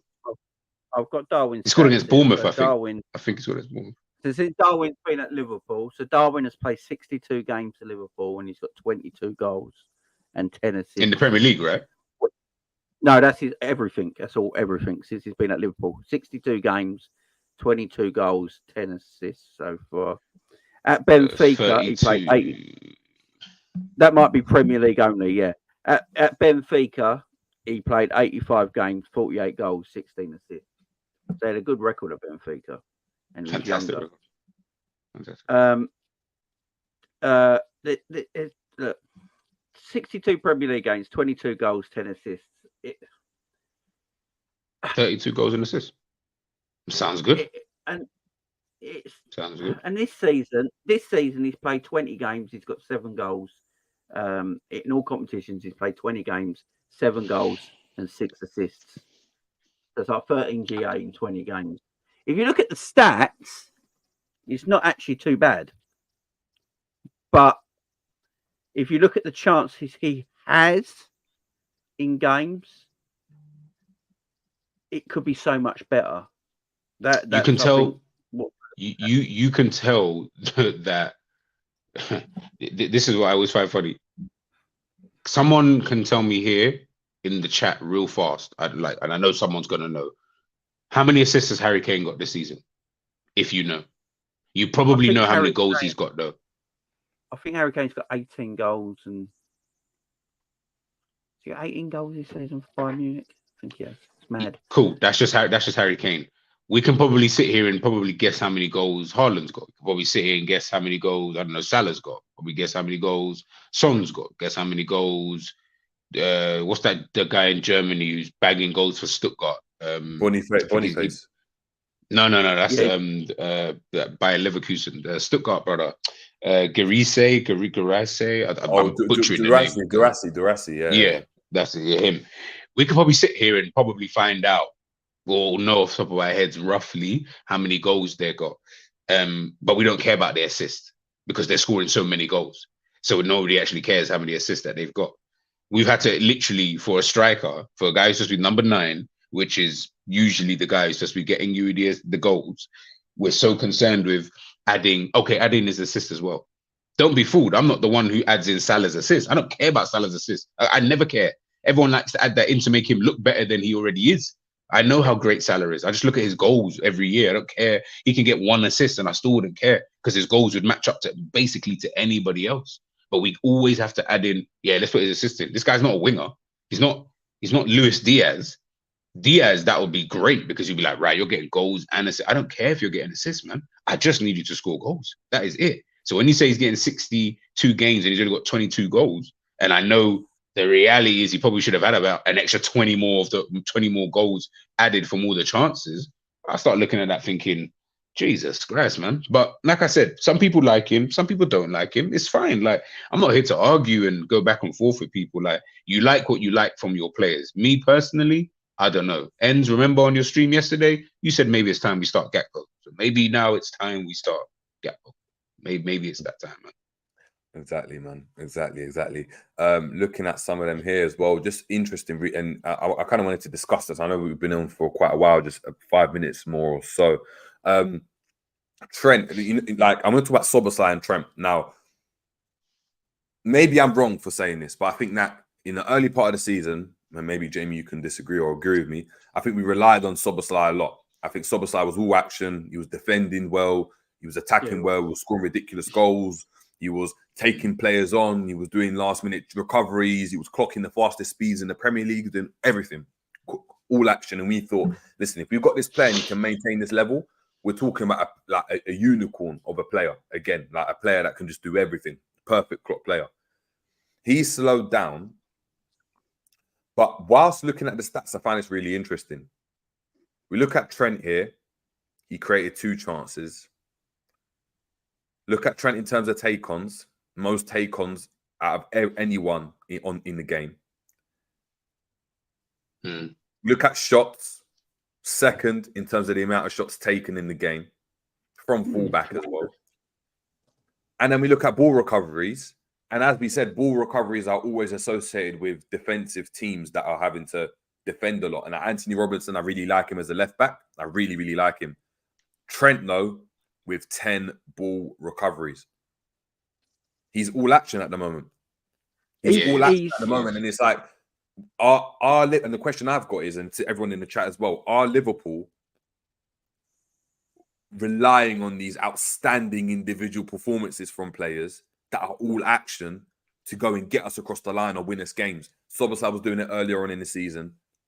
We're seeing the same thing from Trent now. Gravenberch had done it earlier on as well for a small cluster of games where he was coming on and we saw his legs were aiding our performances. That kind of all-action type of, play. Do we need that in the team to be successful? Because it seems as though if no one's doing it, then I don't know where our results come from. Trent, look, Trent is just world class, and I think even it's as simple as that. This inverted role works for me. I actually like the inverted role. I think it does work. I think the proof's in the pudding. I think we've only lost once with it in the 28 games or something. It does work. I like Trent shadowing to their midfield positions when he's off the ball. I think he's brilliant there. It'd be interesting to see because you look at the way Trent's built now. Trent looks like a midfielder. When I saw him standing on the sideline the other day when he came on in the European game, he's standing out. Trent's big. Trent's quite a lump now. He looks like he's building himself up. He wants to play midfield. He's looking at people like he's studying midfielders and stuff like that. But I do like him in this inverted role. But he's just world class at what he does, and we're relying on a world class player at this moment in time who's just looks like he's taken this role now and says, "Yeah, I'm the man." You might have Szoboszlai here now, you might have McAllister here now, but I'm literally the man, and he's starting to take that mantle for me. When we talk about the new Gerrards and all that, obviously there'll never be a new Gerrard, but I think Trent's coming as close to a Gerrard-like player who goes, look, just look at me. I'm going to take this game by the scruff of the neck. Trent's defending is better than people give him credit for. Trent's interceptions are always very high because he reads the game well when the game's in front of him. When the game's in front of him, Trent reads the game really well because his interceptions are really good, which tells you he's actually a good reader of the game defensively. What Trent has problem is when the game goes behind him. That's where Trent knocks off a little bit. But then you've got to look at everyone else around him, to defend as a unit. It shouldn't just be always down to one man all the time and all the thing goes on him. But you might be right. We might be looking at individual performances right now. I look at the game yesterday. Was there any tactic change that won us the game? Or was it individual performances, the mentality that got us over? I'm not sure. But with Trent, world-class, man. He's got 103 GA as a right back. You know how mad that is? 103 GA as a right back. Trent is... He's one of those players, man. I think He's got a world-class ability, but I almost feel like we're trying to build the team around him, and I don't think that's the way to go. I don't think you build a team around someone like him, because when you look at he's got the same ability as like David Beckham. They never once built the team around David Beckham at Manchester United. It was about the whole team. KDB, I don't feel like they build the team around KDB. I feel like he is the star player within that team. But it's not really built around him because the team is so good around him. And then they've got their components or whatever. Obviously, he's going to be the one who's going to make up the most noise.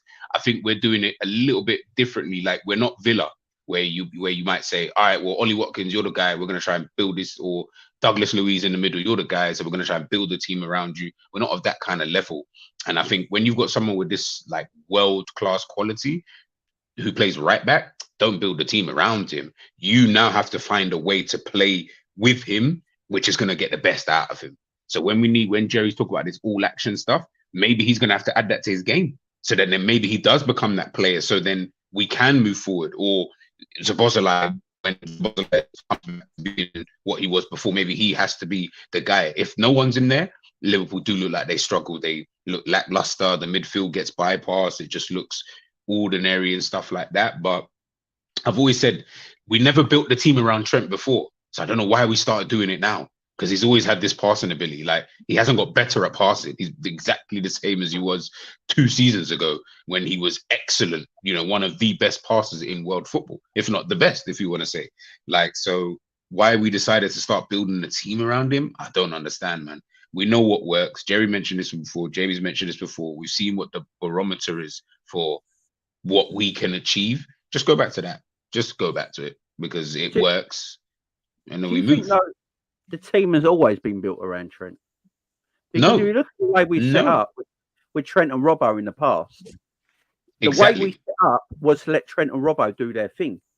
So weren't that building the team around Trent and Robbo? Would you not say it was built both around of Bobby? them? Or even even Bobby, if you want to throw him in when there. Bobby came out of the team, the system was still Trent, in my opinion. I think But it always has been. I think it always has But been. do you not think the role of the role of the spine of the team was always the same? So the team was built around the spine. So the spine obviously being but that's right. Virgil Fabinho, and if you want to put 3 in that spine, and Bobby, because they were like and Alisson, of course. That was the spine, and then everything else was interchangeable. Now, of course, Trent's got world-class ability, so you can't replace what Trent does. No, you can't. And maybe from an attacking standpoint, maybe we were built around Trent. Maybe we were. But the whole team and the way it played didn't, because we had games where Trent didn't play and was still able to play really well. I think the structure. But we had games where Trent did play and we weren't playing well. That like, you are right, though. The spine of the team. Oh, bless you. Bless you. Come on, man. No. I was just saying, like, we had like it's like with both players. When Bobby sometimes didn't play, I felt like that was more rare than, obviously, because we never really saw Trent not play. Trent kind of always played, so he's played during the good times and the bad times. So with Trent, I've always just felt like we've never built the team. The team for me has been built more around Bobby than anybody else. Like, without him, there is no system. I don't feel like we needed specifically Trent for the system, because we had Robbo, and Robbo is nowhere near as good as Trent.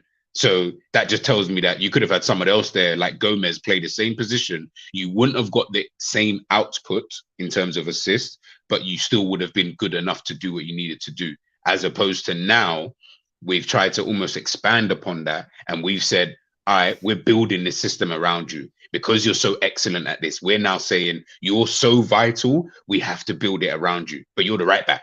So you play in one of the most vulnerable positions anyway, but we're going to build it around you specifically. So we're going to miss out the striker. We're going to miss out the Salah and whoever. We're going to say, you're the guy. Instead of saying, all right, Bobby, you're the system. When you move, it's a domino effect. Now it's Trent. When you move, it's a domino effect. We'll see if it works. At the moment, it's working. We ain't lost. I thought we really lost 1 game. So slightly, I have to say it's working. I'm just not confident, like, in it long term kind of thing. The question I've got then, just to like end as well before we get into some of the comments that I've started as well, is is the future for Trent having to be in midfield then? When we're looking at those stats, very similar to what Szoboszlai was providing, is the inevitable future now, like, you know what, you go out and get a right back and you play this guy in midfield. There seems to be, obviously, whether it's this push from Trent himself, but push from fans, push from Southgate. Southgate's playing him in midfield. Klopp's played him in midfield in pre-season. At the end of both games against Lask and now against Fulham, he ended up playing in midfield. At Lask, obviously, he came on and provided that great assist from midfield. Scored, obviously, the final goal from in a midfield position as well, because Gomez obviously was on the pitch at right back. Is that the way forward now? Is Klopp starting to realise, and you know Klopp's quite stubborn, but starting to realise, you know what, this player doesn't even want to play in this position, and once we're kind of letting him off the leash, he's providing better performances. Do you know what I mean? He's like, he wants to play in those positions as opposed to being stuck at right back, where, you know, he's doing his job, but you can see in his body language, like someone goes behind him, he's like, why am I playing here again? It's like if I played you at centre back, G, I know you'd hate it. I played centre back before, but I would hate it. I don't know. You'd hate it. I think if you look at Trent, everything about Trent's game screams midfielder, don't it? I mean, that's what it does. And if one thing I say about Trent, he doesn't get knocked off the ball that much. He's got good body strength. He can hold his own. He's actually a big lad. What is he, 6 foot now? And he's quite stocky. He's like, he's filled out. You know, he looks like a man now, don't he? And not that little kid anymore. And he plays like a midfielder. I mean, his ability with the ball is so good. I think we're just desperate to see it in the midfield. And as I said, his interceptions are always high because he reads the game pretty well. And when he brought in Taro Endo yesterday and he put him and Trent in that double pivot, we did start controlling the game. And that's how we won that game of football. I don't think we'd have won that game if we didn't do that change, because it helped us keep a balance in that midfield. I'd like to see it. I don't know if Klopp will do it. I think, and here's a question for you guys. If Pep Guardiola was Liverpool manager right now, where would Trent play? At Real Madrid. No, he'd probably be... Would he inverted right back, or would he play in midfield? He'd do what Valverde's doing, in my opinion. I actually think he'd do that. I think he'd play... You know, Valverde's played right back before, but he ends up playing in midfield. And I think he'd just play in midfield under Ancelotti. I don't think Ancelotti would play him anywhere near right back. It wouldn't suit what he wants to do. Yeah, it's just the man. I think, but you got the problem is at Liverpool the roles are so rigid in what you kind of have to do. It's always quite set in most things. Whereas I don't feel like Man City. Obviously, everyone's got roles and they are set roles, so to speak. But I feel like there's a level of fluidity within that. So it's not just like Bernardo Silva, for example. He doesn't just stay in one position. Foden doesn't just stay in one position. You know, Akanji, like these guys seem to interchange. We don't really do that. Like no one else really moves from their position. And I find it so rare if I see Diaz on the right wing, for example. I'm like, oh my God, like Diaz on the right wing. Someone told me the last time you saw Salah on the left wing crossing in a ball. Like the positions are so set in what we do. That's probably why Trent would look better in a Manchester City team, because he'd be allowed to just roam. It's not just stay right back or stay in centre midfield or stay in this position. He can, and his passing ability, come on, it's the best, or alongside the second best, whatever player, you know, in Kevin De Bruyne, however you want to see it. People will be having a field day, like an absolute field day. Yeah, I hear that. I think the keys were Taro Endo, if you ask me. Yeah. Potentially. I think he's a. We're cussing him. He might come through. You know what? I think he's a damn decent footballer on the ball. You know, he does what Klopp wants. He's he's one good on the touch. ball. You were saying that a moment ago. You were saying it. He's that one touch, 2 touch midfielder who gets the ball, goes, and he's always looking forward. You know, he wants to progress with the ball. And he's got 2 goals for Liverpool in 16 appearances. He's a mad stat for you. Last season, Rotaro scored 2 goals in 16 appearances for Liverpool this season. Fabinho, Jordan Henderson, Thiago Navigator, James Milner scored 0 goals in 176 appearances between them last season. It's just how many goals? How many goals has Szoboszlai got this season? 2. That screamer in the FA Cup against Leicester, and the volley from outside the box against Villa. So he's got the same as Endo. I think Endo gives You know, I think Endo gives us a better balance in that midfield as well. I just feel I he think gives that's us a fair argument. I think that's a fair argument. I just wanted to find out if he's got. Did Jared ever get 2 10 goals? Did Jared ever get 2 goals? Just a question. Did Jared ever get 2 goals in the season? In half a season. In half a season? I don't think so, boy. Yeah. Like, I don't think so. Certain numbers. But it is what it is. Gonna get into some of the comments before we head out. Thank you so much for obviously tuning in, guys. Make sure we're smashing a like as well. Does help the channel grow, and please make sure we're checking out, of course, Jamie Phillips Football Chats and GTV Football as well. Where are we here? Honestly saying, actually we read that already. Big up to End has got a question, and I'll chuck this at G. Oh, I'll chuck this at Jamie then. Question. Would you sell Darwin in January? No. I'm going to change it. I'm going to change it. Like Would you sell Darwin? Would you sell Darwin in January if it meant you could get an available striker of your choice? So a realistic striker. It could be a Tony. It could be an Osimhen. It could be whoever, a Watkins, whoever's attainable realistically. Would you sell Darwin if Liverpool went and said, you know what, we're selling Darwin, but we're getting Mbappe? I'd sell him even if we wasn't getting Mbappe. I'd sell my mum. But whoops. But no, it's Mbappe, ain't it, man?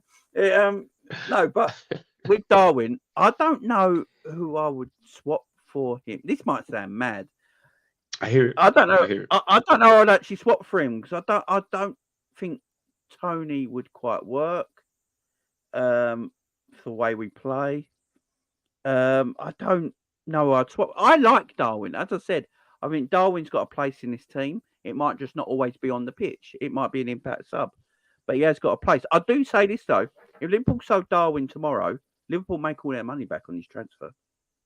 He's highly touted in Europe. Probably would. You know, Liverpool would make their money back. They wouldn't lose any money on Darwin at all. But I like Darwin. I'd keep him in the team, to be perfectly honest. But he's just not. I don't think he should play every week. You know, I think there's periods in his game where he can be an impact sub and do a job as well. Which it's a squad game. There's nothing wrong with it. Honestly saying here, question for you guys: why does Darwin need to track back compared to Mo Salah or Diaz? That's a good question. That's a good question. I want to know the answer to that. Why does he need to track back? Do you think it's because in the final third, those players can be a bit more clinical? They're a bit more decisive with their play.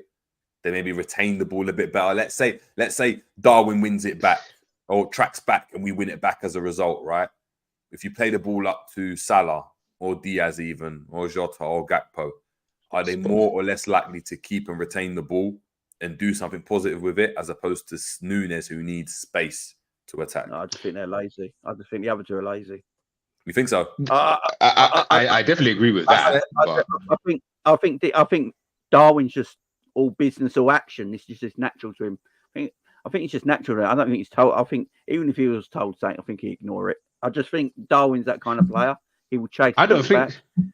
I don't feel like that. I don't know. I don't feel like Darwin is that type of player though. I actually think he's doing all of this because he's impressive. Because to make up, to impress and to make up for the failings that he knows he has in his game.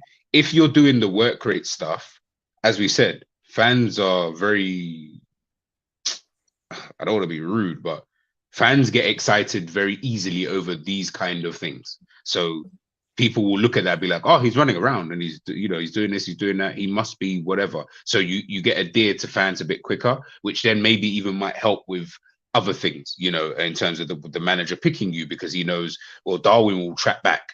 Do you know what I mean? Whereas Mo doesn't need to track back because Mo's going to get me a goal or assist.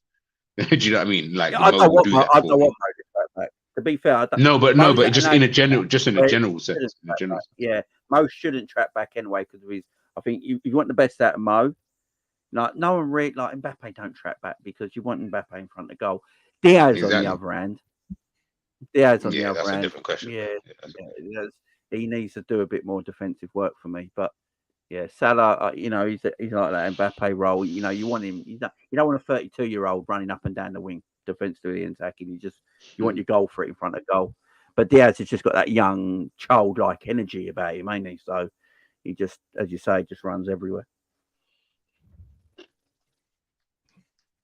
Yeah, I hear you. Last couple as well. We got the Awakened Phoenix saying, I'd worry more about the coaching staff not getting the best out of the players. I believe Nunes will make if he doesn't need to create anything himself. You can tell there's some frustration. Maybe so. We've got Oni saying, watch in January, you will see Liverpool have signed Robinson from Fulham. I like Robinson, man. I like him though. I think Liverpool were looking at him last season, to be fair. No, it's mad. You know, Robinson was actually, he was at Wigan. This was maybe he was at Wigan, isn't it? And Ace, was it AC? No, who was it? I think AC Milan. I think it was AC Milan. Wigan, yeah. And Wigan rejected it. Wigan didn't allow him to go to. They promised him he could. He went for the medical. He went for the medical, and then they told him, no, actually, you can't go. And you have to. He done a paella where you had to come back. Wigan. Can you imagine? From there, Can you imagine? Big up Wigan. No, AC Milan, one of the greatest clubs of all time. Not muscling on our boy. Yeah, big up Wigan. I hear you. But they've got nothing going for Wigan, by the way. So big up Wigan. You know, they've got Wigan kebabs that go kill people, and they got nothing else. You know, big up. Big up. True, man. But guys, obviously that's been the tactics board. It's been a prolonged one, man. But I'm happy that we done this. Obviously, we discussed a lot of talking points in depth. So I hope you guys obviously are appreciating, obviously, Jamie and G taking time out of their day to obviously hop on. Thank you so much, obviously, you two for coming on. Massive. I think it was a very, very, very good show. I enjoyed it.